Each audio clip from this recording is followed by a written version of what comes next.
Sir ನಮಸ್ತೆ.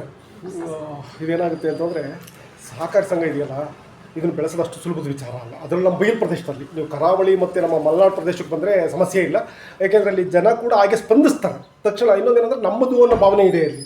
ಇಲ್ಲಿಗೆ ಬಂದಾಗ ಏನಂದರೆ ರಾಜಕಾರಣನೇ ಮುಖ್ಯವಾಗಿ. ಅಲ್ಲಿ ಯಾರೋ ಅಧ್ಯಕ್ಷ ಕಾಂಗ್ರೆಸ್ನಲ್ಲಿದ್ದಾರಾ, ಜೆ ಡಿ ಎಸ್ ಇದ್ದಾರಾ, ಬಿ ಜೆ ಪಿ ಇದ್ದಾರಾ, ಅದ್ರ ಮೇಲೆ ಆ ಸಂಘ ಡಿಪೆಂಡ್ ಆಗ್ತಾ ಹೋಗ್ತದೆ. ಜೆ ಡಿ ಎಸ್ ಅವರಿದ್ದರೆ ಜೆ ಡಿ ಎಸ್ ಅವ್ರಿಗೆ ಮಾತ್ರ ಸಂಘ, ಕಾಂಗ್ರೆಸ್ ಇದ್ದರೆ ಕಾಂಗ್ರೆಸ್ಸಿಗೆ ಮಾತ್ರ ಸಂಘ, ಬಿ ಜೆ ಪಿ ಇದ್ದರೆ ಬಿ ಜೆ ಪಿ ಅವ್ರಿಗೆ ಮಾತ್ರ ಸಂಘ. ಈಗ ಅದು ಬದಲಾವಣೆ ಆಗ್ತಾ ಹೋಗ್ತದೆ.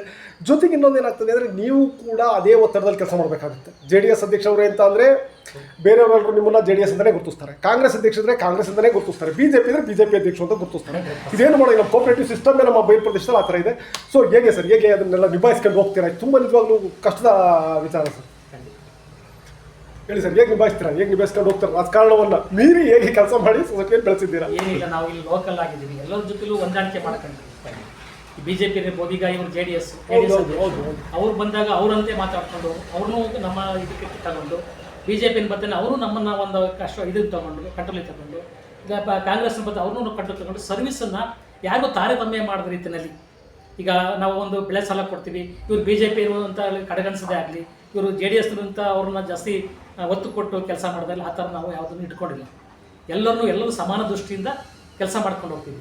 ಹಾಗಾಗಿ ನಮಗೆಲ್ಲರೂ ಸಹ ಯಾವುದೇ ಪಕ್ಷ ಇರ್ಬೋದು, ಪಕ್ಷ ಭೇದ ಮರೆತು ಈ ಸಂಸ್ಥೆಗೆ ಸಹಕಾರವನ್ನು ಕೊಡ್ತಾ ಬಂದಿದ್ದಾರೆ ಇವತ್ತಿನ. ಮೆಮ್ ಏನಂತಂದರೆ, ಎಷ್ಟರಲ್ಲಿ ನೀವು ಇಲ್ಲಿಗೆ ಸಿ ಇ ಒ ಆಗಿ ಅಥವಾ ಸಿಬ್ಬಂದಿಯಾಗಿ ಬಂದಾಗ ಈ ಸಂಘ ಹೇಗಿತ್ತು, ನೀವು ಬಂದ ನಂತರ ಆದಂಥ ಬದಲಾವಣೆಗಳ ಬಗ್ಗೆ ಮಾತನಾಡೋಣ. ಸರ್, ನಾನು ಸಿಒಕ್ಕಿಂತ ಮುಂಚೆ ಇವರೇ ಸಿಒ ಆಗಿದ್ರು, ಅಸಿಸ್ಟೆಂಟ್ ಆಗಿ ಫಸ್ಟ್ ಕೆಲಸಕ್ಕೆ ಸೇರ್ಕೊಂಡೆ. ಆದ್ರೆ ಇವ್ರ ಕೊಡುಗೆ ಬಹಳ ಇದೆ ಸರ್ ಈ ಸಂಸ್ಥೆಗೆ. ನಾನು ನೋಡಿದ ಮಟ್ಟಕ್ಕೆ ತುಂಬಾನೇ ಶ್ರಮಿಸಿದ್ದಾರೆ ನಮ್ಮ ಸರ್. ಇವ್ರ ಲೆವೆಲ್ ನಾವು ಮಾಡಕ್ ಆಗುತ್ತಾ ಇಲ್ಲ, ಇವ್ರು ಮಾಡೋದನ್ನ ನಾವು ಉಳಿಸ್ಕೋಬೇಕು ಸರ್. ಕ್ಯಾರಿ ಮಾಡಿದ್ರೆ ಸಾಕು ಅದನ್ನ. ಸರ್, ಅದನ್ನ ನಾವು ಉಳಿಸ್ಕೊಳಕ್ಕೆ ಆದಷ್ಟು ಪ್ರಯತ್ನ ಪಡ್ತೀವಿ. ಇವ್ರ ಲೆವೆಲ್ಗೆ ಅಂತೂ ನಮ್ ಕೈ ಆಗಲ್ಲ ಅಂತ ಅದಕ್ಕೆ ಅವ್ರ ಮಾರ್ಗದರ್ಶನ ನಮ್ಗೆ ಇವಾಗ್ಲೂ ಬೇಕು, ಇದ್ದಾಗ್ಲೂ ಬೇಕು, ಅವ್ರ ಮುಂದೆ ಹೋದ್ರೂ ಬೇಕು ಸರ್. ಯಾಕೆಂದ್ರೆ ಈ ಸಂಸ್ಥೆಗೋಸ್ಕರ ಅಷ್ಟು ದುಡ್ದಿದ್ದಾರೆ ಇವರು. ನಾನು ನೋಡಿದ ಮಟ್ಟಿಗೆ ನಾನು ಒಂದು 15-20 ವರ್ಷ ಆಯ್ತು ಕೆಲಸಕ್ಕೆ ಸೇರ್ಕೊಂಡು ಅಸಿಸ್ಟೆಂಟ್ ಆಗಿ ನಾನು ಇವರೇ ಅಪಾಯಿಂಟ್ ಮಾಡ್ಕೊಂಡಿದ್ದು. ಅವಾಗಿಂದ ನೋಡ್ತಾ ಬಂದಿದ್ದೀನಿ ಇವ್ರು ಏನೆಲ್ಲ ಶ್ರಮಿಸ್ತಾರೆ, ಏನೇನೆಲ್ಲ ಮಾಡ್ತಾರೆ ಸಂಸ್ಥೆಗೋಸ್ಕರ ಅಂತ ನೋಡಿದ್ದೀನಿ. ಹಂಗಾಗಿ ಇವ್ರ ಕೊಡುಗೆ ಬಹಳ ಇದೆ ಸರ್. ಸರ್, ಆಗ ನೀವೇ ಕಂಟಿನ್ಯೂ ಮಾಡಿಬಿಡಿ ಮುಂದಕ್ಕೆ. ನೀವು ಬಂದಾಗ ಹೇಗಿತ್ತು, ನಂತರ ಏನೆಲ್ಲ ಬದಲಾವಣೆ ಮಾಡಿದ್ರಿ, ಎಷ್ಟೇ ಇಲ್ಲ ಏನಾಯಿತು, ನೀವು ಬಂದಾಗ ಎಷ್ಟು ಇಲ್ಲಿ ಬಂಡವಾಳ ಇತ್ತು, ಹೇಗೆ ಸಾಲ ಎಷ್ಟು ಕೊಟ್ಟಿದ್ರಾಗ ಆ ವಿಚಾರ ನಿಮಗೆ ಇದ್ದರೆ ಗೊತ್ತಿದ್ದರೆ ಕಂಟಿನ್ಯೂ ಮಾಡಿ ಸರ್. ಸರ್, ನಾನು 97ರಲ್ಲಿ ಇಲ್ಲಿಗೆ ಇವರು ರಿಟೈರ್ಡ್ ಆಗಿ ಎಲ್ಲ ರಾಜೀನಾಮೆ ಕೊಟ್ಟು ಹೋದ್ರು ಜಿಲ್ಲಾ ಪಂಚಾಯತ್. ಇಲ್ಲಿಗೆ ಗಡ್ತಳ್ಳಿ ಅವ್ರನ್ನ ಇನ್ಚಾರ್ಜ್ ಹಾಕಿದ್ರು, ಸೋಮಶೇಖರಪ್ಪ ಅಂತ ಗಡ್ತಳ್ಳಿ ಸೊಸೈಟಿ ಇನ್ಚಾರ್ಜ್ ಹಾಕಿದ್ರು. ಅವ್ರು ಬಂದಾಗ ಒಂದೂವರೆ ವರ್ಷ ಕೆಲಸ ಮಾಡಿದ್ರು. ಅವ್ರಿಗೆ ತುಂಬಾ ಇಲ್ಲಿ ಟಾರ್ಚರ್ ಕೊಟ್ಟರು. ಈ ಒಂದು ಫುಡ್ ಮಾರಕ್ ಆಗ್ತಿರ್ಲಿಲ್ಲ, ಬಂದ್ರೆ ತುಂಬಾ ಗಲಾಟೆ ಮಾಡೋರು. ಸಾಲ ಅಂತೂ ಬರೀ 8 ಲಕ್ಷದ 65,000 ಸಾಲ ಕೊಟ್ಟಿದ್ರು ನಾನು ಬಂದಾಗ. ಅಟ್ ಪ್ರೆಸೆಂಟ್ ಆ ಟೈಮಲ್ಲಿ ಸಾಲ ಅಷ್ಟು ವಸೂಲು ಮಾಡಕ್ ಆಗ್ತಿರ್ಲಿಲ್ಲ. ತುಂಬಾ ಹೋರಾಟ ಮಾಡಬೇಕಿತ್ತು. ಒಂದು ವಾರದಲ್ಲಿ 4 ಸರಿ ಸೂಪರ್ವೈಸರ್ ಬರೋರು ಜಿಲ್ಲಾ ಬ್ಯಾಂಕಿಂದ ಕಾರ್ ತಗೊಂಡು. ಅವಾಗೇನು ಇದಿರಲಿಲ್ಲ, ಜಿಲ್ಲಾ ಬ್ಯಾಂಕ್ ಅಷ್ಟೊಂದು ಇಂಪ್ರೂವ್ ಬಾಡಿಗೆ ಕಾರ್ ತಗೊಂಡು ಬರೋರು. 650 ರೂಪಾಯಿ ಬಾಡಿಗೆ ಇಲ್ಲಿಗೆ ಬಂದಾಗ ಇಲ್ಲಿ ಊಟ ಕೊಡಿಸ್ಬೇಕಿತ್ತು ಸೂಪರ್ವೈಸರ್ಗೆ. ಅವ್ರಿಗೆ ಅಷ್ಟು ದುಡ್ಡು ನನ್ನ ಹತ್ರ ಇರ್ತಿರ್ಲಿಲ್ಲ. ನೋಡಿ ಎಂಥ ಸ್ಥಿತಿಯಲ್ಲಿ 8.5 ಲಕ್ಷದಲ್ಲಿ ಒಂದು ರೌಂಡ್ ಬಂದ್ರೆ ನಾವು ಒಂದು 5-6 ಹಳ್ಳಿ ಕವರ್ ಮಾಡವು, ಬಾಕಿ ಪಟ್ಟಿ ಹಿಡ್ಕೊಂಡು ಮನೆ ಡೋರ್ ಟು ಡೋರ್ ಹೋಗವು. ಆ ಟೈಮಲ್ಲಿ ನಮಗೆ 500 ರೂಪಾಯಿ 1000 ರೂಪಾಯಿ ಸಹ ವಸೂಲಾಗಿಲ್ಲ ಅಂತ ಒಂದು ಕ್ರಿಟಿಕಲ್ ಅಲ್ಲಿ ಇತ್ತು. ಆ ಟೈಮಲ್ಲಿ ಏನು ಮಾಡಿ ನಾವು ಬಂದ ಟೈಮಲ್ಲಿ ಫುಡ್ ಮಾರಕ್ಕೆ ದುಡ್ಡಿಲ್ಲ, 1 ರೂಪಾಯಿ ಸಿಂಗಲ್ NP ಇಲ್ಲ ಇಲ್ಲಿ ಸಂಸ್ಥೆದಾಗಿ. ಒಂದು ಎಸ್ ಬಿ ಇರಲಿಲ್ಲ, ಸದಸ್ಯ 100 ರೂಪಾಯಿ ಎಸ್ ಬಿ ಇರಲಿಲ್ಲ ಅಂತ ಕ್ರಿಟಿಕಲ್. ಫುಡ್ಡಿಗೆ ನಾವು ಸ್ವಂತ ಬಂಡವಾಳ ಡೆಪಾಸಿಟನ್ನು ಹಾಕ್ಕೊಂಡು ಬೇರೆಯವರಿಂದ ಕಡೆಯಿಂದ ದುಡ್ಡನ್ನು ಒದಿಸ್ಕೊಂಡು ಇಲ್ಲಿ ಡೆಪಾಸಿಟ್ ಹಾಕ್ಕೊಂಡು ಲಕ್ಷಗಟ್ಟಲಿನ ಫುಡ್ ಗ್ರೈನ್ಸ್ ತಂದು ಮಾರ್ತಿದ್ವಿ. ಗೊಬ್ಬರ ಫರ್ಟಿಲೈಸರ್ ಮಾರಕ್ಕೆ ದುಡ್ಡೇ ಇಲ್ಲ ಬಿಡಿ. ಅವಾಗ A ಕಾಂಪೊನೆಂಟ್ B ಕಾಂಪೊನೆಂಟ್ ಅಂತ ಇತ್ತು. ವರ್ಷಕ್ಕೆ ಒಂದು ಸಾರಿ ರಿನ್ಯೂವಲ್ ಆಗ್ತಿತ್ತು. March to March recovery. ಒಂದು ಮಾರ್ಚ್ನಲ್ಲಿ ಒಂದು 5 ಲಕ್ಷ 6 ಲಕ್ಷ ಸಾಲ ವಸೂಲಾಗೋದು. ಅದನ್ನ ವಸೂಲು ಮಾಡಿಬಿಟ್ಟು ನಮಗೆ B ಕಾಂಪೊನೆಂಟ್ ಅಂತ ಕೊಡೋದು, ಗೊಬ್ಬರ ಕೊಡೋದು. ನಾವು ರೈತರ 10,000 ಸಾಲ ವಸೂಲು ಮಾಡಿದ್ರೆ 6,000 ಅವ್ರಿಗೆ ಕ್ಯಾಶ್ ಆಗೋದು, 4,000 ಗೊಬ್ಬರ ಕೊಡೋದು. ಆ ಸಂದರ್ಭದಲ್ಲಿ ನಮಗೆ TIPC ತುಂಬಾ ಚೆನ್ನಾಗಿತ್ತು. ಬೇಲೂರು TIPC ಗೊಬ್ಬರನ ಇಲ್ಲಿಗೆ ಲಿಫ್ಟ್ ಮಾಡಿಕೊಡೋದು. ಆ ರೈತ ಏನು ಮಾಡ್ತಿದ್ದ, ಅವನು ಎಲ್ಲೋ ಒಂದು ಕಡೆ ಹೋಗಿಬಿಟ್ಟು ಬೇರೆ ಹತ್ರ ಒಂದು ಸಾಲ ತಗೊಂಡು 10,000 ರೂಪಾಯಿ ತಂದು ಒದಗಿಸ್ಕಟ್ಟೋದು. ಅವನಿಗೆ ಆ 4,000 ರೂಪಾಯಿ ಗೊಬ್ಬರದ ಅವಶ್ಯಕತೆ ಇರಲಿಲ್ಲ. ಆ ಗೊಬ್ಬರ ಇಲ್ಲೇ ಕಮಿಷನ್ ಯಾರಾದ್ರೂ ದಲ್ಲಾಳಿಗಳು ಒಂದು 250 ರೂಪಾಯಿ, ಒಂದು ಫಿಕ್ಸ್ ಕಡಿಮೆ ಇತ್ತು ರೇಟ್ ಗೊಬ್ಬರ, 250 ರೂಪಾಯಿ ಇತ್ತು, 50 ರೂಪಾಯಿ ಬಿಟ್ಬಿಟ್ಟು 200 ರೂಪಾಯಿ ಗೊಬ್ಬರ ಮಾರಾಟ ಮಾಡೋದು ನಮ್ಮ ಕಣ್ಣಿಗೆ. ಅಂತ ಒಂದು ಪರಿಸ್ಥಿತಿ ಇಲ್ಲಿ ನಿರ್ಮಾಣ ಆಗಿತ್ತು. ರೈತಂತ. ಆಮೇಲೆ ಅವತ್ತಿನ ಪರಿಸ್ಥಿತಿ ಏನಾಗಿತ್ತು ಅಂದ್ರೆ 9,000 ರೂಪಾಯಿ ದುಡ್ಡು ತರೋದು, ಇಲ್ಲಿ 1,000 ರೂಪಾಯಿ ಒಂದು ಶೇರ್ ಇತ್ತು, ಅಡಿಷನಲ್ ಶೇರ್ ಇರೋದು. 9,000 ರೂಪಾಯಿ ಅವ್ನು ತಂದು 10,000 ರೂಪಾಯಿ 1,000 ರೂಪಾಯಿ ನಾನು ಶೇರ್ ಅವನಿಗೆ ಖರ್ಚು ಹಾಕ್ಬಿಟ್ಟು ಮತ್ತೆ ಅದು 1,000 ರೂಪಾಯಿ ಜಮಾ ಹಾಕಿದ್ರೆ 10,000 ರೂಪಾಯಿ ನಾವು ಅವ್ನು ಜಮಾ ಇಡ್ತೀವಿ, ಲೋನ್ ಜಮಾ ಇಡ್ತೀವಿ ಅಂತ ಒಂದು ವಾತಾವರಣ ಇಲ್ಲಿ ಸೃಷ್ಟಿ ಇತ್ತು ನನ್ನ ಅನುಭವದಲ್ಲಿ ನೀವು ಬಂದಾಗ. ಆಮೇಲೆ ನಮ್ಮಲ್ಲೇ ಒಬ್ರು ಒಂದು 2-3 ವರ್ಷ ಕಳೆದ ನಂತರ ನನಗೆ ಮತ್ತೆ CEO ಆಗಿ ಅಪಾಯಿಂಟ್ ಆಯ್ತು. ಅವಾಗ CEO ಎಲ್ಲ ಕಾರ್ಯದರ್ಶಿ ಅಪಾಯಿಂಟ್ ಅಂತ 2007 ಸೆಕ್ರೆಟರಿ. ಆವಾಗ ನಮ್ಮ ಇಲ್ಲಿ ನಮ್ಮ ಬೇಲೂರು ತಾಲೂಕಿನವರೇ ಅಪ್ಪಣೆ ಅಂತಿದ್ರು, ಅವರು ಜಿಲ್ಲಾ ಬ್ಯಾಂಕ್ ಅಧ್ಯಕ್ಷ ಆಗಿದ್ರು. ಅವಾಗ ಒಂದು 50 ಲಕ್ಷನ ಸಾಲ ಕೊಡ್ತಿದ್ವಿ, ಬೇಸಿಗೆ ಬೆಳೆ ಸಾಲ ಅಂತ ಕೊಡಿಸಿದ್ವು. ಆ ಒಂದು ಸ್ವಲ್ಪ ಆದಷ್ಟು ಸಾಲ ಕೊಟ್ವಿ, 50 ಲಕ್ಷ ಕೊಟ್ವಿ. ಅದನ್ನು ವಸೂಲು ಆಗ್ತಿರ್ಲಿಲ್ಲ, ತುಂಬ ಕ್ರಿಟಿಕಲ್, ರಿಕವರಿ ಕಷ್ಟ ಆಯಿತು. ಹಿಂಗಾಗಿ ಕುಂಟಿಕೆ ತಗೊಂಡು ಈಗ ಯಡಿಯೂರಪ್ಪನವ್ರ ಕಾಲದಲ್ಲಿ ಸಾಲ 3% ಇಂಟ್ರೆಸ್ಟು, 0% ಇಂಟ್ರೆಸ್ಟ್. ಅವಾಗ ನಾವು 100% 2010ರಿಂದ ಈಚೆಗೆ 9ರಿಂದ ಈಚೆಗೆ 100% ರಿಕವರಿ ಮಾಡ್ತಾ ಬಂದ್ವಿ. ಆನಂತರ ಜಿಲ್ಲಾ ಬ್ಯಾಂಕ್ನವರು ನಮಗೆ ಸಾಕಷ್ಟು ಸಾಲ ಸ್ವಲ್ಪ ಹಂತವಾಗಿ ಸಾಲ ಕೊಡ್ತಾ ಬಂದರು. ಅವಾಗ ಆದಷ್ಟು ರೈತರಿಗೆ ನಾವು ರೀಚ್ ಆಗಿದ್ವಿ. ಇವತ್ತು ಕಮರ್ಷಿಯಲ್ ಬ್ಯಾಂಕಿಗೆ ಯಾರು ಹೋಗ್ತಾ ಇಲ್ಲ, ಅಲ್ಲೆಲ್ಲ ಸುಸ್ತಿಯಾಗಿಬಿಟ್ಟು OTS ಅಲ್ಲೇ ಸ್ಕೀಮಲ್ಲಿ ಅವರೆಲ್ಲ ಸಾಲ ಮರುಪಾವತಿ ಮಾಡಿಬಿಟ್ಟು ಈ ಕಡೆ ಬರ್ತಾ ಇದ್ದಾರೆ. ಆ ಕಡೆಗೆ ಆದಷ್ಟು ಕಡಿಮೆ, ಆದಷ್ಟು ಮ್ಯಾಕ್ಸಿಮಮ್ ಆಗಿ ನಮಗೆ 70%, 75%, 80% ನಾವು ಕೋಆಪರೇಟಿವ್ನಲ್ಲಿ ನಮ್ಮ ರೈತರುಗಳು ಒಂದು 13 ಭಾಗ, ನಮಗೆ ಮುಂಚೆ 16 ಹಳ್ಳಿ ಇತ್ತು. ಈಗ ಗಂಗೂರು ಮತ್ತೆ ಸಾಣೆಹಳ್ಳಿಗೆ ಇಲ್ಲಿಂದ ಬೈಫರ್ಗೇಷನ್ ಆಯಿತು 10 ವರ್ಷದ ಹಿಂದೆ. ಮುಂಚೆ 16 ಹಳ್ಳಿ ಇತ್ತು. ಆ ಸಾಣೆಹಳ್ಳಿ ಸೊಸೈಟಿ ಇಲ್ಲಿಗೆ ಲಿಕ್ವಿಡೇಷನ್ ಆಗಿ ಇಲ್ಲಿಗೆ ಮಾಡಿದ್ರು. ಅದು ಅವ್ರು ಮತ್ತೆ ಅವರು ಇತ್ತೀಚಿನ ದಿನಗಳಲ್ಲಿ ಮತ್ತೆ ಅಲ್ಲಿ ಓಪನ್ ಮಾಡ್ಕೊಂಡ್ರು. ಗಂಗೂರು ಒಂದು ಮಧ್ಯದಲ್ಲಿ ಒಂದು ಅಂಗಡಿ ಇದನ್ನ ಸೊಸೈಟಿ ಓಪನ್ ಮಾಡ್ಕೊಂಡ್ರು. ಈಗ ನಮ್ಗೆ 13 ಹಳ್ಳಿ ಇದೆ, ಸಾಕು. 13 ಹಳ್ಳಿಗೆ ನಾವು ಆದಷ್ಟು ಸಾಲ ಕೊಟ್ಟಿದ್ದೀವಿ. ಇನ್ನೂ ಸಾಲ ಕೊಡ್ತೀವಿ ಅಂತ ಹೇಳ್ತಾರೆ ಬ್ಯಾಂಕಲ್ಲಿ, DC ಬ್ಯಾಂಕಲ್ಲಿ. ಈ ಮಧ್ಯದಲ್ಲಿ ಇದರಲ್ಲಿ ಸೆಂಟ್ರಲ್ ಸಾಲ ಹೆಚ್ಚು ಸಾಲ ಕೊಡ್ತಾ ಇಲ್ಲ. ಇಷ್ಟು % ಅಂತ ಸ್ಟೇಟ್ ಗೌರ್ಮೆಂಟಿಗೆ ಕೊಡಬೇಕು, 6,000, 5,000, 6,000 ಕೋಟಿ ಕೊಡಬೇಕಿತ್ತು ವರ್ಷ, ಕೊಡ್ತಾ ಇಲ್ಲ, ಅವ್ರು ಕಡಿತ ಮಾಡಿದ್ದಾರೆ. ಹಿಂಗಾಗಿ ಸ್ವಲ್ಪ ನಾವು ರೈತರಿಗೆ ಸಮಾಧಾನಕರವಾಗಿ ಸಾಲ ಕೊಡೋಕೆ ಆಗ್ತಾ ಇಲ್ಲ, ಕೊಡಬೇಕು ಅನ್ನೋ ಪ್ರಯತ್ನದಲ್ಲಿದ್ದೀವಿ. ಖಂಡಿತ ಸರ್. ಜೊತೆಗೆ ಇನ್ನೊಂದೇನಾಗುತ್ತೆ ಅಂದರೆ ನೋಡಿ, ಇಲ್ಲಿ ಸಾಲ ಕೊಡೋದು ನೀವು ಮೊದಲೇ ಸುಲಭದ ವಿಚಾರ. ಯಾರು ಬೇಕಾದರೂ ಬಂದು ಸಾಲ ತಗೊಂಡೋಗ್ತಾರೆ. ಸಾಲ ಕೊಡ್ತೀವಿ ಅಂದರೆ ಸಾಕು. ನಮ್ಮ ಇಂಡಿಯಾದಲ್ಲಂತೂ ಸಾಲ ಬೇಡ ಅಂತ ಯಾರು ಹೇಳೋದು. ಮನೆ ತುಂಬ ದುಡ್ಡಿದ್ರು ಕೂಡ ವಾಪಸ್ ಬರ್ತಾರೆ ಅವನು, ಸಾಲ ಸಿಗೋದು ಬರ ಅಲ್ಲಿ ಅಂತ ಹೇಳ್ಬಿಟ್ಟು. ಅದ್ರ ಬಡ್ಡಿ ಶೂನ್ಯ ಬಡ್ಡಿ ಅಂದರೆ ಇನ್ನೂ ಹೆಚ್ಚು. ಸರ್ ಏನಾಗುತ್ತೆ ಅಂದರೆ ನೋಡಿ, ಶೂನ್ಯ ಬಡ್ಡಿ ಇನ್ ಟೈಮಿಗೆ ಕಟ್ಟಿದರೆ ಶೂನ್ಯ ಬಡ್ಡಿ, ಇಲ್ಲಾಂದರೆ 13% ಇಂಟ್ರೆಸ್ಟ್ ಕಟ್ಟಲೇಬೇಕಾಗುತ್ತೆ ಅವರು ಅಂತ ನಿಜವಾಗ್ಲೂ ಇದ್ರ ವಿಚಾರ. ಸೊ ಈ ಸಾಲ ಕೊಡೋದು ಮತ್ತು ಈ ಸಾಲವನ್ನು ವಾಪಸ್ ವಸೂಲು ಮಾಡೋದು ಎಷ್ಟು ಸುಲಭ, ಎಷ್ಟು ಕಷ್ಟ, ಹೇಗೆ ಇದರಿಂದ ಏನಾದರೂ ಸಹಕಾರ ಆಗ್ತಾ ಇದೆಯಾ ಕೋಆಪರೇಟಿವ್ ಬ್ಯಾಂಕಿಗೆ ಶೂನ್ಯ ಬಡ್ಡಿ ದರದಿಂದ? ಶೂನ್ಯ ಬಡ್ಡಿ 99% ಆಗ್ತಾ ಇದೆ ನಮಗೆ.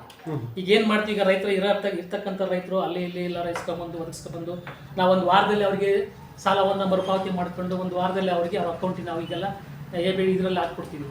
ಈಗ ನಮಗೆ ಕ್ಯಾಶ್ ತಂದು ಕೊಡ್ತಾ ಇಲ್ಲ, ಅವ್ರ ಅಕೌಂಟಿಗೆ SB KCC ಅಕೌಂಟ್ ಮಾಡ್ಕೊಂಡಿದ್ದೀವಿ. ಪ್ರತಿಯೊಬ್ಬರದು ಅವ್ರ ಅಕೌಂಟಿಗೆ ಥ್ರೂದಿ ಒಂದೇ ನಿಮಿಷದಲ್ಲೆಲ್ಲ ಅವ್ರ ಅಕೌಂಟ್ ಕ್ರೆಡಿಟ್ ಆಗೋಗ್ಬಿಡುತ್ತೆ. ಆ ಒಂದು ಸವಲತ್ತಿದೆ. ಇನ್ನು ತೀರಾ ಇವರು ಸಾಲ ಕಟ್ಟಕ್ಕೆ ಆಗಲ್ಲ ಅಂತ ಸ್ವಲ್ಪ ಅರ್ಥದಲ್ಲಿ ಆ ರೈತರನ್ನ ನಾವು ಯಾವತ್ತೇ ಕಾರಣಕ್ಕೂ ಅವ್ರನ್ನ ಸುಸ್ತಿಯಾಗಿ ಬಿಡ್ತಾ ಇಲ್ಲ. ಯಾವುದೇ ಕಾರಣಕ್ಕೂ ಅವ್ರನ್ನ ಏನಾರ ಮಾಡಿ ಮನವೊಲಿಸಿ ಇಲ್ಲಿ ಕರೆಸಿ ಇದ್ದ ನಾವು ಅವ್ರು ಬರಲೇ ಇಲ್ಲ ಅಂತ ಇಲ್ಲಿ ತುಂಬಾ ಜನ ಬರೋದೇ ಇಲ್ಲ.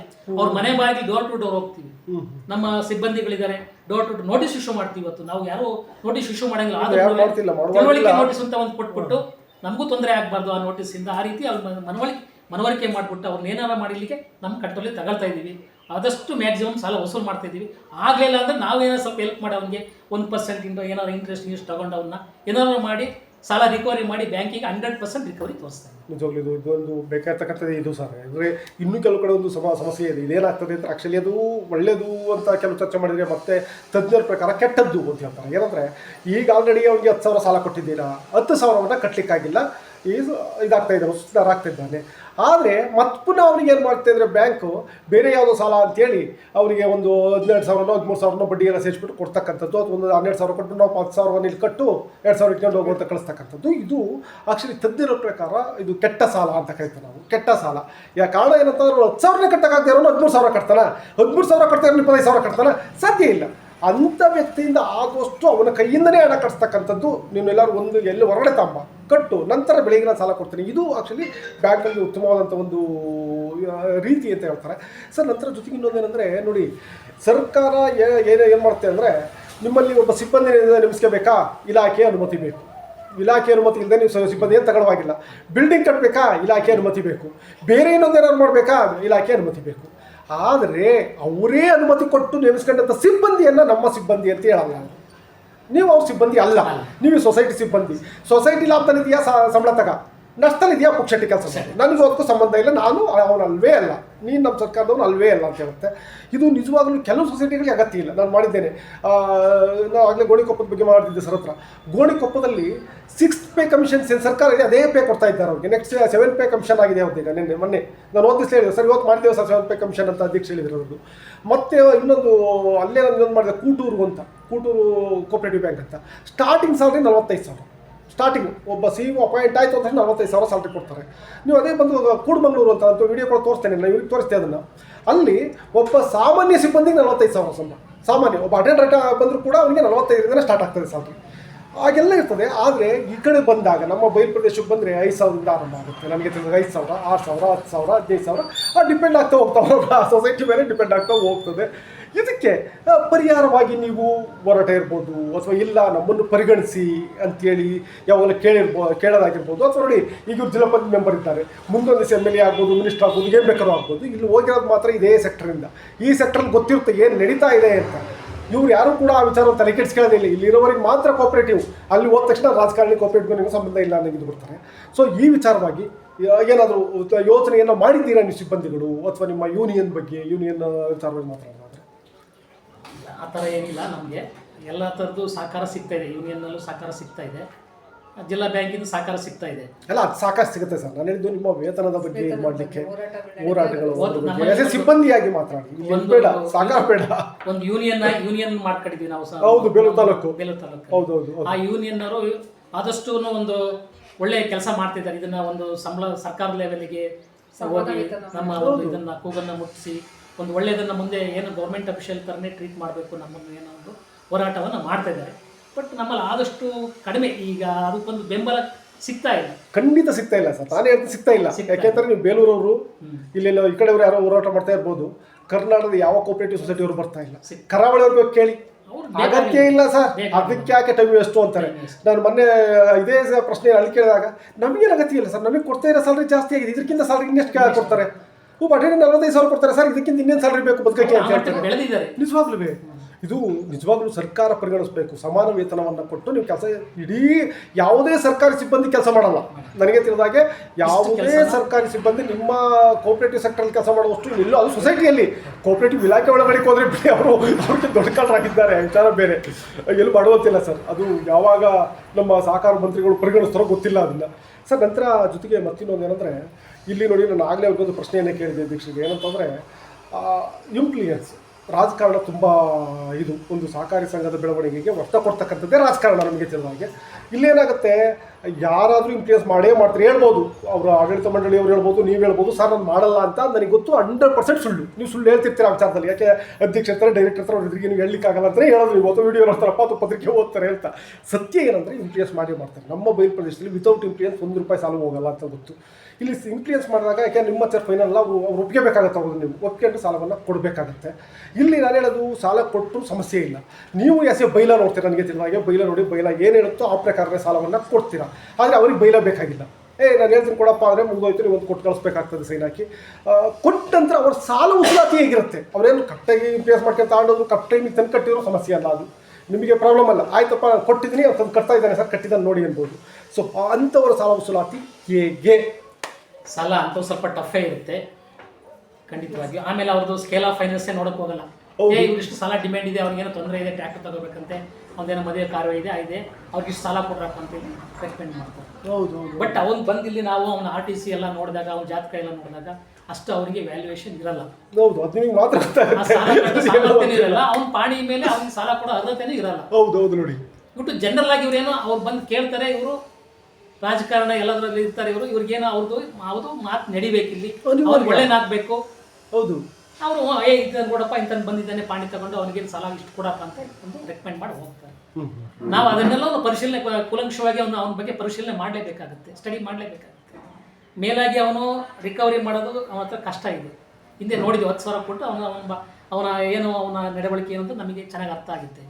ಮತ್ತು ಅವ್ನಿಗೆ 50,000 ಕೊಟ್ಟಾಗ ಏನಾಗುತ್ತೆ ಅನ್ನೋದನ್ನು ನಾವು ಯೋಚನೆ ಮಾಡಲೇಬೇಕಾಗುತ್ತೆ. ಹೌದು, ಖಂಡಿತ ನೋಡಿ, ಕರೆಕ್ಟ್. ಕೆಲವೊಂದು ಟೈಮಲ್ಲಿ ಒತ್ತಡದಿಂದ ನಾವು ಅವ್ರ ಮಾತಿಗೋಸ್ಕರ ಕೊಡಲೇಬೇಕಾಗುತ್ತೆ. ಅನಿವಾರ್ಯ, ಏನು ಮಾಡೋದು. ಅಲ್ಲ, ನೀವೇನು ಮಾಡುವಾಗಿಲ್ಲ, ಸ್ಥಿತಿಯಲ್ಲಿ ಇಲ್ಲ ನೀವು. ಅದು ನೀವೇನು ಮಾಡೋಂಗಿಲ್ಲ. ನೀವು ಹೇಳ್ಬೋದು CEO ಭಯಂಕರವಾದ ಚೇರಪ್ಪ ಅಂತ, ಅದರ ಚೇರ್ನಲ್ಲಿ ಕೂತಾಗಲೇ ಗೊತ್ತಾಗುತ್ತೆ ಯಾವ ಥರ ಇಂಪ್ಲೂಯೆನ್ಸ್ ಫಾಲೋ ಮಾಡಬೇಕು. ಆ ಇಂಪ್ಲೂಯೆನ್ಸ್ ಫಾಲೋ ಮಾಡಿದ್ರೆ ನೀವು CEO ಆಗಿರ್ತೀರಾ. ಇಲ್ಲ ಅಂದರೆ ಸದ್ಯಲ್ಲೇ ಡಿಪ್ರಮೋಟ್ ಆಗಬೇಕಾಗುತ್ತೆ, ಪ್ರಮೋಷನ್ ಡಿಪ್ರಮೋಷನ್ಗೆ ಬರಬೇಕಾಗುತ್ತೆ. ಅದು ಅನಿವಾರ್ಯ ಕೋಪರೇಟಿವ್ ಸೆಕ್ಟರ್ ನಿಭಾಯಿಸ್ಕೊಂಡು ಹೋಗ್ಲೇಬೇಕಾಗುತ್ತೆ. ಖಂಡಿತ ಸರ್. ಯಾಕಂದರೆ ಇದಕ್ಕೂ ಒಂದು 340-350 ಇರಬೇಕು. ಐ ಥಿಂಕ್ ನಾನು ಇಂಟರ್ವ್ಯೂ ಮಾಡ್ತಾ ಇರ್ತಕ್ಕಂಥ ಕೋಪರೇಟಿವ್ ಸೊಸೈಟಿ ಎಲ್ಲ ಸೊಸೈಟಿಲೂ ಇದ್ದೇ ಇರುತ್ತೆ, ಏನು ಮಾಡುವಂತಿಲ್ಲ ಸರ್. ಮ್ಯಾಮ್ ನೀವೇ ಹೇಳಿದ್ದನ್ನು, ಯಾಕೆ ಪ್ರೆಸೆಂಟ್ ಈಗ CEO ಇರೋದಕ್ಕೆ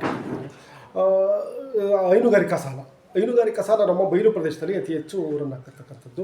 ಇಲ್ಲಿ ಏನಾಗುತ್ತೆ ಅಂತಂದರೆ ಸಾಲ ತಾಂಡವನು ಎಲ್ಲವನ್ನೂ ಆನೆಸ್ಟೇ ಅಂತಲೇ ಹೇಳಲ್ಲ. ಯಾಕೆಂದ್ರೆ ಇಲ್ಲಿ ತಾಂಡೋಗ್ಬಿಟ್ಟು ಹೊಸವನ್ನು ಮಾರಿ ಹಸು ಸತ್ತೋಯ್ತು ನಂತರ ಇಲ್ಲ ಅಂತ ಹಾಲು ಹಾಕಲಿಲ್ಲ ಅಂದರೆ ನೀವು ಕಾಯ್ಕೊಂಡು ಆ ಕಾರಣಕ್ಕೋಸ್ಕರ ಇವಾಗ ಡೈರಿ ಜೊತೆ ಒಪ್ಪಂದವನ್ನು ಮಾಡ್ಕೊತಿದ್ದಾರೆ. ಒಂದು ಅಗ್ರಿಮೆಂಟ್ ಮಾಡ್ಕೊಂಡು ಡೈರಿಯವರು ಅಗ್ರಿಮೆಂಟ್ ಕೊಟ್ಟು ನೀವು ಹಾಲು ಹಾಕ್ತಾನೆ ಹಾಕ್ಬೋದು, ಕೊಡ್ಬೋದು ಸಾಲವನ್ನು ಅಂತ ಆದಮೇಲೆ ಮಾತ್ರ ಸಾಲವನ್ನು ಕೊಡಬೇಕು ಅಂತ ನಿಯಮ ಇದೆ.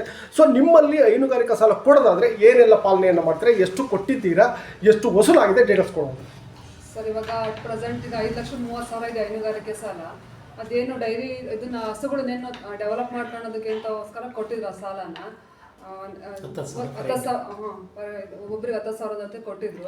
ವಸೂಲಿ ಆಗ್ತಾ ಇದೆ, ಅದರಲ್ಲೂ ಸ್ವಲ್ಪ ಇರ್ತಾರಲ್ವಾ. ಇದು ಒಪ್ಪಂದ ಡೈರಿ ಜೊತೆ ಒಪ್ಪಂದ ಆಗಿದೆ. ಅದು ಡೈರಿ ಒಪ್ಪಂದ ಇಲ್ಲ, ರಿನ್ಯೂವಲ್ ವರ್ಷ 10,000 ಕೊಟ್ಟಿದ್ರು ರಿನ್ಯೂವಲ್. ಈಗ DDL ಅಂತ ಕೊಟ್ಟಿದಾರಲ್ಲ, ಅದು ಮಾತ್ರ ಅವ್ರು ಕಟ್ಟಲಿಲ್ಲ ಅಂತ ಡೈರಿ ಕಟ್ಟಬೇಕಾಗುತ್ತೆ, KMF ಕಟ್ಟಬೇಕಾಗುತ್ತೆ. ಅದಕ್ಕೆ ಸಿಗ್ನೇಚರ್ ಹಾಕಿದ ಮೇಲೆ ಅವರು ಸಾಲವನ್ನು ಕಟ್ಕೊಡ್ಬೇಕು. ಒಂದು ವೇಳೆ ಕಟ್ಟಲಿಲ್ಲ ಅಂದರೆ ನಿಮ್ದು ಅಪ್ಪಗೊಡೆ ನಮಗೆ ಗೊತ್ತಿಲ್ಲ ಅನ್ನೋದಲ್ಲ, ಅದು ಇಲಾಖೆಗಳು ವಸೂಲು ಮಾಡ್ತೀವಿ ಅದನ್ನು. ನಂತರ ಈಗ ಎಷ್ಟೆಲ್ಲ ಸಾಲ ಕೊಟ್ಟಿದ್ದೀರಾ, ಸಾಲ ಅಂದರೆ ಬೇರೆ ಕೃಷಿ ಸಾಲ ಅತ್ಯಂತ ಇಂಪಾರ್ಟೆಂಟ್ ಅಂದರೆ ನಾವು ನೋಡಿದಾಗೆ ಶೂನ್ಯ ಬಡ್ಡಿ ದರ. ನಂತರ ಅದನ್ನು ಉಳಿದಂತೆ ಅದನ್ನು ಬಿಟ್ಟು ಸಾಮಾನ್ಯವಾಗಿ ಎಲ್ಲರೂ ತಗೊಳ್ತಾರೆ, ಅದನ್ನು ಬಿಟ್ಟು ಇನ್ನು ಯಾವ್ಯಾವ ಸಾಲವನ್ನು ಕೊಟ್ಟಿದ್ದೀರಾ, ಅದ್ರ ವಸೂಲಾತಿ ಹೇಗಿದೆ ಡೀಟೇಲ್ಸ್ ಕೊಡೋದು. ಮಧ್ಯಮ ಅವಧಿ ಸಾಲ ಕೊಟ್ಟಿದ್ದೀನಿ ಸರ್. ಈಗ ಒಂದು 14 ಜನಕ್ಕೆ 1,58,80,000 ಬ್ಯಾಲೆನ್ಸ್ ಇದೆ ಇವಾಗ ಮಾರ್ಚ್ ಇದಕ್ಕೆ. ಅದು ಕಂತು ಇನ್ಸ್ಟಾಲ್ಮೆಂಟ್ ಇರುತ್ತೆ, 6 ತಿಂಗಳಿಗೆ ಒಂದು ಕಂತು ಇರುತ್ತೆ. ಅದನ್ನ ಒಬ್ಬೊಬ್ರು 10 ಲಕ್ಷ, 15 ಲಕ್ಷ, 12 ಲಕ್ಷ ಈ ಥರ ಎಲ್ಲ ತಗೊಂಡಿದ್ದಾರೆ. ವಸೂಲಿ ಆಗ್ತಾ ಇದೆ. ಒಬ್ಬೊಬ್ಬರಿಗೆ 10 ಲೋನ್ ಕೊಡ್ತಿದ್ದೀರಾ. ಇವಾಗ ನಮ್ಮ ಹಾಸನ ಇದರಲ್ಲಿ ಒಂದು ಒಳ್ಳೆ ವಿಚಾರ ಇದೆ, ನಿಜವಾಗ್ಲೂ ಗ್ರೇಟ್ ವಿಚಾರ. ಈಗ ನಮ್ಮನ್ನೆಲ್ಲ ಮಾತ್ರ 5 ಲಕ್ಷ 6 ಲಕ್ಷ ಕೊಡೋದು ದೊಡ್ಡ ವಿಚಾರ ಆಗಿರುತ್ತೆ. ಕೆಲವು ಬ್ಯಾಂಕಲ್ಲಿ ಅಂತೂ ಬೈಫರ್ಕೇಟ್ ಮಾಡ್ತಾರೆ. DCC ಬ್ಯಾಂಕಿನ ಸಾಲ ತಂದು ಇಟ್ಕೊಬಿಟ್ಟು ಅಂತಾರೆ ಹೇಗೆ ನೋಡಪ್ಪ ನಿನಗಿಷ್ಟು ಅಂತ ಆ ಸ್ಥಿತಿಯಲ್ಲಿ. ನೀವು ಇಬ್ಬರಿಗೂ ಸರ್ ಯಾರು ಟ್ರಾನ್ಸ್ಫರ್ ಮಾಡಿದ್ದಕ್ಕೆ ಏನಂದರೆ ಆಡಳಿತ ಮಂಡಳಿ ಇದೆಯಲ್ಲ ಸರ್, ಆಡಳಿತ ಮಂಡಳಿಯವರು ಸಾಲವನ್ನು ತಗೋಬೇಕಾದ್ರೆ ನಾನು ಸಾಲ ತಗೋಬೇಡಿ ಅಂತ ಹೇಳಲ್ಲ. ಯಾಕೆಂತಂದರೆ ಅಲ್ಲಿ ಸಾಲಗಾರ ಕ್ಷೇತ್ರ ಇರುತ್ತೆ, ಸಾಲವನ್ನು ತಗೊಳ್ಳಿ, ಅದು ಪ್ರಶ್ನೆ ಅಲ್ಲ ಅಲ್ಲಿ. ಆದರೆ ಒಬ್ಬ ಸಾಮಾನ್ಯ ರೈತನಿಗೆ ಅನ್ವಯಿಸಿದ್ದು ಆಡಳಿತ ಮಂಡಳಿಗೂ ಅನ್ವಯಿಸಬೇಕು, ಅದರಲ್ಲಿ ಮಾತಿಲ್ಲ. ಈಗ ಸಾಮಾನ್ಯನಿಗೆ ನೀವು ದಾಖಲಾತಿ ಕೇಳಿ ಆಡಳಿತ ಮಂಡಳಿಯವರು ಸುಮ್ಮನೆ ಕೊಡ್ಲಿಕ್ಕಾಗಲ್ಲ. ಈ ಕೆಲವು ಬ್ಯಾಂಕ್ಗಳೇನಾಗುತ್ತೆ ಸಿಗ್ನೇಚರ್ ಇದಿದೆ, ಜಾಮೀನು ಕೊಡ್ತಕ್ಕಂಥದ್ದು. ಅಂದರೆ ಅಧ್ಯಕ್ಷರಿಗೆ ಉಪಾಧ್ಯಕ್ಷ ಸೈನ್ ಹಾಕೋದು, ಒಬ್ಬ ಡೈರೆಕ್ಟ್ರಿಗೆ ಮತ್ತೊಬ್ಬ ಸೈನ್ ಆಗ್ತಕ್ಕಂಥದ್ದು, ಮತ್ತೊಬ್ಬನಿಗೆ ಇನ್ನೊಬ್ಬ ಸೈನ್ ಆಗ್ತಕ್ಕಂಥದ್ದು, ಸಾಲ ತಗೊಂಡು ಹೋಗ್ತಕ್ಕಂಥದ್ದು ವಿತೌಟ್ ಡಾಕ್ಯುಮೆಂಟ್ ನಡೀತಾ ಇದೆ. ಸೊ ನಿಮ್ಮಲ್ಲಿ ಅವರು ಸಾಲ ತಗೋಬೇಕಾದ್ರೆ ಏನೆಲ್ಲ ನಿಯಮ ಇದೆ, ಏನೆಲ್ಲ ದಾಖಲಾತಿಗಳನ್ನು ಕೇಳ್ತಾರೆ ಡೀಟೇಲ್ಸ್ ಕೊಡೋದು. ಏನಿಲ್ಲ ಸರ್, ಈಗ ಮಾಮೂಲಿ ಏನು ಜನರಲ್ಲ ನಾವು ಪಾಣಿ ತಗೊಳ್ತೀವಿ ಅವ್ರ ಹತ್ರ. ಈಗ ಪ್ರಾಮಿಸರಿ ನೋಟ್ ಅಂತ ಬರುತ್ತೆ, ಒಂದು ಅರ್ಜಿ ಫಾರಮ್ ಬರುತ್ತೆ, ಅದೆಲ್ಲವನ್ನು ಫುಲ್ಫಿಲ್ ಮಾಡ್ಕೊತೀವಿ. ಅವ್ರಿಗೆ ಯಾರು ಸಂಬಂಧಪಟ್ಟವ್ರದ್ದು 2 ಜನ ಸೈನ್ ತಗೋತೀವಿ ಸಾಕ್ಷಿಗೆ. ಮತ್ತು ಪ್ರೆಸಿಡೆಂಟ್ ಸೈನ್ ಇರುತ್ತೆ, ಸೆಕ್ರೆಟರಿ ಸೈನ್ ಇರುತ್ತೆ, ಪಾರ್ಟಿ ಲೋನ್ ತಗೊಂಡಿದ್ದು ಆ ಪಾರ್ಟಿ ಸೈನ್ ಇರುತ್ತೆ. ಅಷ್ಟೇ ಡಾಕ್ಯುಮೆಂಟ್ಸ್ ತಗೋತಿದ್ದು. RTC ತಗೊಳ್ತೀವಿ. ಹಿಂದೆ ನಾವು EC ಇದೆಲ್ಲ ತಗೊಳ್ತಿದ್ವಿ, ಅದೆಲ್ಲ ಕೈ ಬಿಟ್ಟಿದ್ದೀವಿ. EC ಏನು ತಗೊಳ್ತಿಲ್ಲ ಅಷ್ಟು. ಅವ್ನು ಆಧಾರ್ ಕಾರ್ಡ್ ತಗೋತೀವಿ ಅಷ್ಟೇ. ಈಗ ಒಂದು ಫ್ಯಾಮಿಲಿದು ಯಾವುದು ಮೆಂಬರ್ಸ್ ನಾವು ಸೈನ್ ತಗೊಳ್ಳೋದೇ ಆಗಲಿ, ಶುಲ್ಕ ತಗೊಳ್ಳೋದಾಗಲಿ, ಅದು ಯಾವುದು ನಿಮ್ಮ ಡೈರೆಕ್ಟರ್ಗಳಿಗೆ ನಾನು ಹೇಳ್ತಾ ಇರೋದು, ನಿಮ್ಮ ಆಡಳಿತ ಮಂಡಳಿ ಮಾತ್ರ, ಬೇರೆಯವ್ರು ಬೇಡ. ಬೇರೆಯವ್ರಿಗೆ ಇವ್ರಿಗೆ ಏನಾದ್ರು ಅವ್ರಿಗೂ ಅದೇ ಸೇಮ್ ಅಲ್ಲೆಲ್ಲ ಒಂದೇ ಸಾಲಕ್ಕೆ ಬಂದಾಗ ಸಾಮಾನ್ಯ ಮೆಂಬರ್ ಪಾಲಿಸಿ ರೆಕಾರ್ಡ್ ಈಗ ಅವ್ರದ್ದು ಇವ್ರದ್ದು ಅಂತ ನಾವು ಸೈನ್ ತಗೊಳಕ್ ಹೋಗೋದಿಲ್ಲ. ಆಗಬಾರ್ದು ಸರ್. ಯಾಕೆಂದರೆ ನಾನು ಅಂಡ್ಲಿ ಫ್ಯಾಕ್ಸಿಗೆ ಹೋಗಿದ್ದೆ, ಅವರು ನನ್ನ ಮೀಟಿಂಗ್ ಇದೆ ಸರ್ ಅವತ್ತೇ ಬನ್ನಿ ಎಲ್ಲ ಇರ್ತೀವಿ ನಾವು ಅಂತ ಹೇಳಿದ್ರು. ಅಲ್ಲಿ ಏನಾಯ್ತಂದರೆ ಮೀಟಿಂಗ್ ಮಾಡಿದ್ರು, ಬಟ್ ಯಾವ ಕಾರಣಕ್ಕೆ ಮೀಟಿಂಗ್ ಇಟ್ಕೊಂಡಿದ್ದಾರೆ ಅಂದರೆ ಸಾಲ ತಗೊಳ್ಳೋ ವಿಚಾರದಲ್ಲಿ ಮೀಟಿಂಗ್ ಇಟ್ಕೊಂಡಿದ್ದಾರೆ. ಅಲ್ಲಿ ಹೇಗೆ ಅಂದರೆ ಒಬ್ಬ ಡೈರೆಕ್ಟ್ರಿಗೆ ಮತ್ತೊಬ್ಬ ಸೈನ್ ಆಗೋದು. 50,000ದಿಂದ ಆರಂಭ ಆಯಿತು ಅವರು ಸಾಲದ ಡಿಮ್ಯಾಂಡ್. 1 ಲಕ್ಷಕ್ಕೆ ಬಂದು ನಿಂತ್ಕೋದು ಲಾಸ್ಟಿಗೆ. ಅವರು CEO ತುಂಬ ಏಜ್ ಆಗಿದೆ, ಇನ್ನೊಂದು 8 ತಿಂಗಳೇನೋ ಇದೆಯಂತೆ ಅವರು ರಿಟೈರ್ಮೆಂಟ್ ಏಜು. ಸರ್ ಡಾಕ್ಯುಮೆಂಟ್ ಏನು ಕೊಡ್ತೀರಾ ಅಂತ ಕೇಳಿದ್ರು.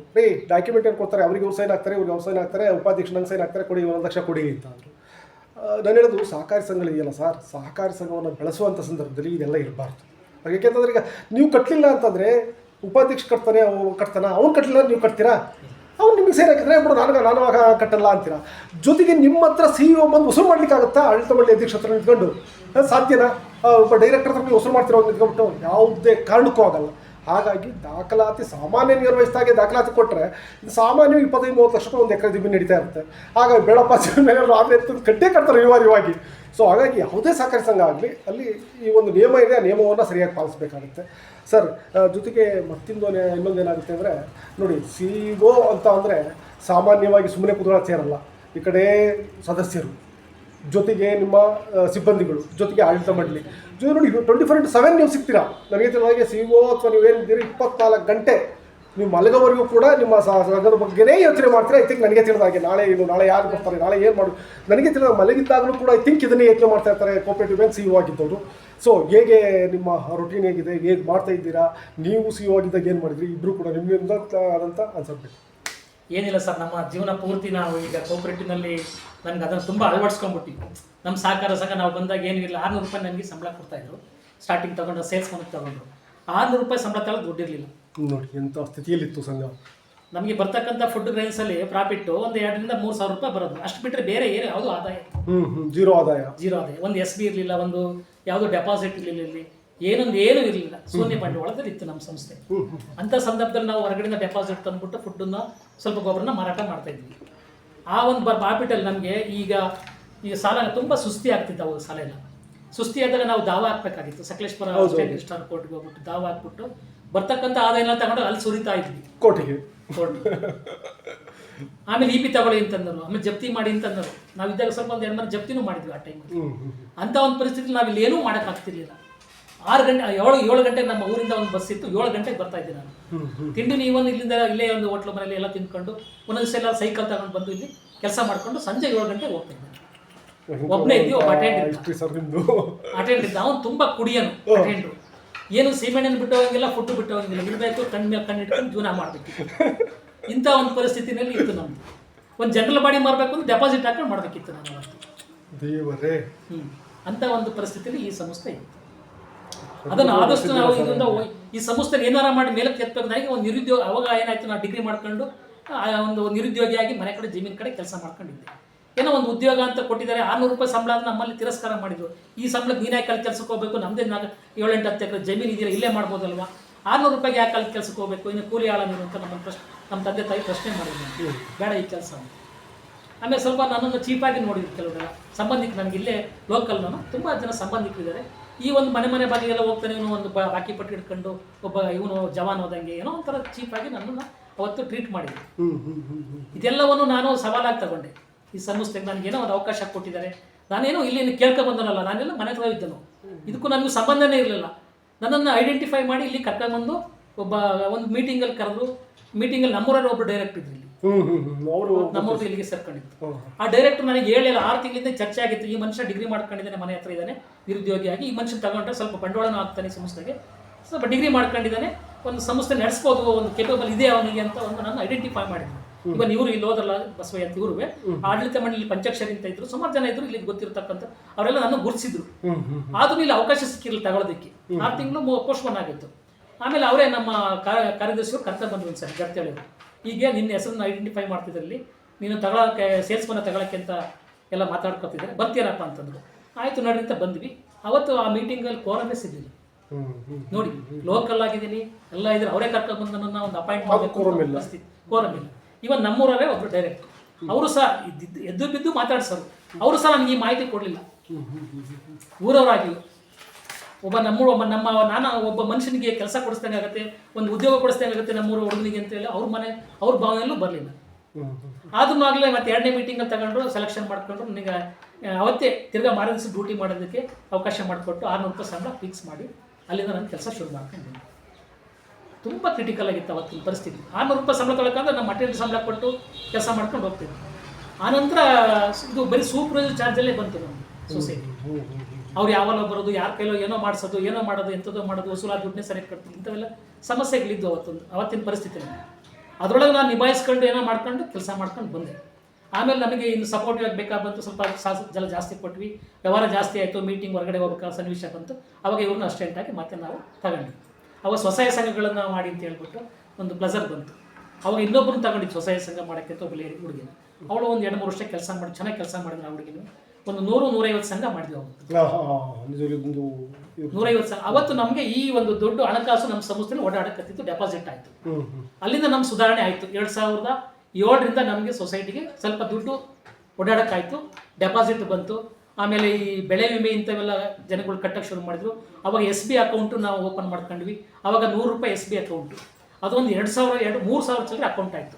ಒಂದು ಅಕೌಂಟ್ ಇರಲಿಲ್ಲ SB ಅಕೌಂಟ್ ಅಂತ, 3,500 ಅಕೌಂಟ್ ಆಯಿತು. 3,500 ಅಕೌಂಟ್ ಇದೆ, ಇವತ್ತು ಇದೆ. 3,500 ಅಕೌಂಟ್ ಆಯಿತು SB ಅಕೌಂಟ್. 150 ಸಂಘ ಆಯಿತು.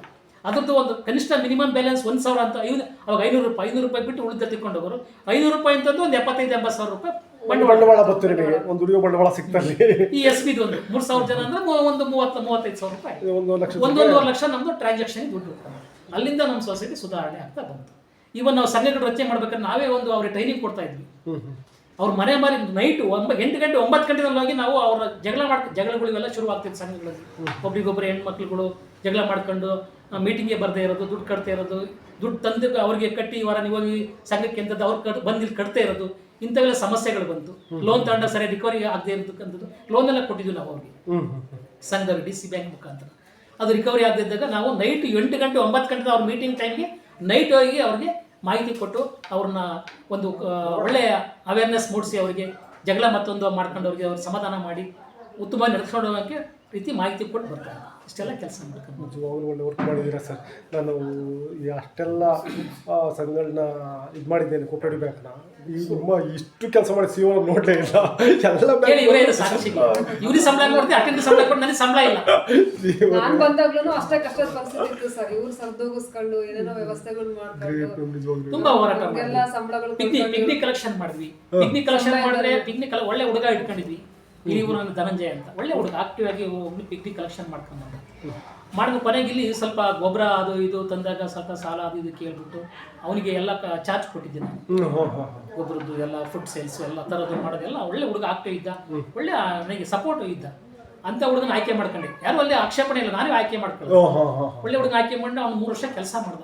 ಕೊನೆಗೆ ಅವನಿಗೆ ಇಲ್ಲಿ ಒತ್ತಡಗಳು ಜಾಸ್ತಿ ಆದ, ಸಾಲ ಗೊಬ್ಬರ ಕೊಡು, ಅದು ಕೊಡು, ಇದು ಕೊಡು, ಫುಡ್ ಇದು, ಅವಾಗೆಲ್ಲ ದುಡ್ಡು 6 ರೂಪಾಯಿ ರೇಷನ್ಗೆ ಚಾರ್ಜ್, ಇದು ಸಾಲ ಕೊಡು ಅಂತ ತಗೊಂಡು ಸ್ವಲ್ಪ ಕೊಟ್ಟ. ಆಮೇಲೆ ಅವನು ಲಾಸನ್ನು ಅನುಭವಿಸ್ಬಿಟ್ಟು ಅವನು ಹೇಳ್ಬಿಟ್ಟು ನಾನು ಸಾರಿ ಇಲ್ಲಿ ಕೆಲಸ ಮಾಡೋಕ್ಕಾಗಲ್ಲ ಇವರಲ್ಲಿ, ನೀವು ಮಾಡಬೇಡಿ ಸರ್. ನಮ್ಮ ಮನೆಗೆಲ್ಲ ಬರೋದು ತುಂಬ ಕ್ಲೋಸ್ ಆಗಿದ್ವಿ ಸಂಬಂಧಿಕರ ಥರ. ನಮ್ಮ ಮನೆಗೆಲ್ಲ ಬರೋದು, ನಮ್ಮ ಮನೆಯವ್ರಿಗೆಲ್ಲ ಚೆನ್ನಾಗಿ ಪರಿಚಯ ಇತ್ತು. ನೀವು ಬೇಡ ಈ ಸಂಸ್ಥೆನಲ್ಲಿ, ನಾನು ಇರಲ್ಲ ಸರ್, ಬಿಟ್ಟು ಹೋಗ್ಬೇಡ ಅಂತ ಪಿಗ್ನಿ ಎಲ್ಲ ಕಲೆಕ್ಷನ್ ಮಾಡ್ಕೊಂಡಿದ್ವಲ್ಲ. ಡೋರ್ ಟು ಡೋರ್ ಮನೆ ಬಾಗಿಲಿಗೆ ಹೋಗಿ ಅವ್ರ ಪಿಗ್ನಿಗೆ ಎಷ್ಟು ಏನು ಅಮೌಂಟ್ ಇತ್ತು ಅವ್ರದ್ದೆಲ್ಲ ಮನೆ ಬಾಗಿಲಿಗೆ ಕೊಟ್ಟು ಪಿಗ್ನಿ ಅಮೌಂಟ್ ಎಲ್ಲ ಕ್ಲೋಸ್ ಮಾಡ್ಕೊಂಡು ನಾನು ಬಿಟ್ಟು ಹೋಗಿದ್ದ ಕೆಲಸ ಬಿಟ್ಟು ಹೋಗ್ತೀನಿ.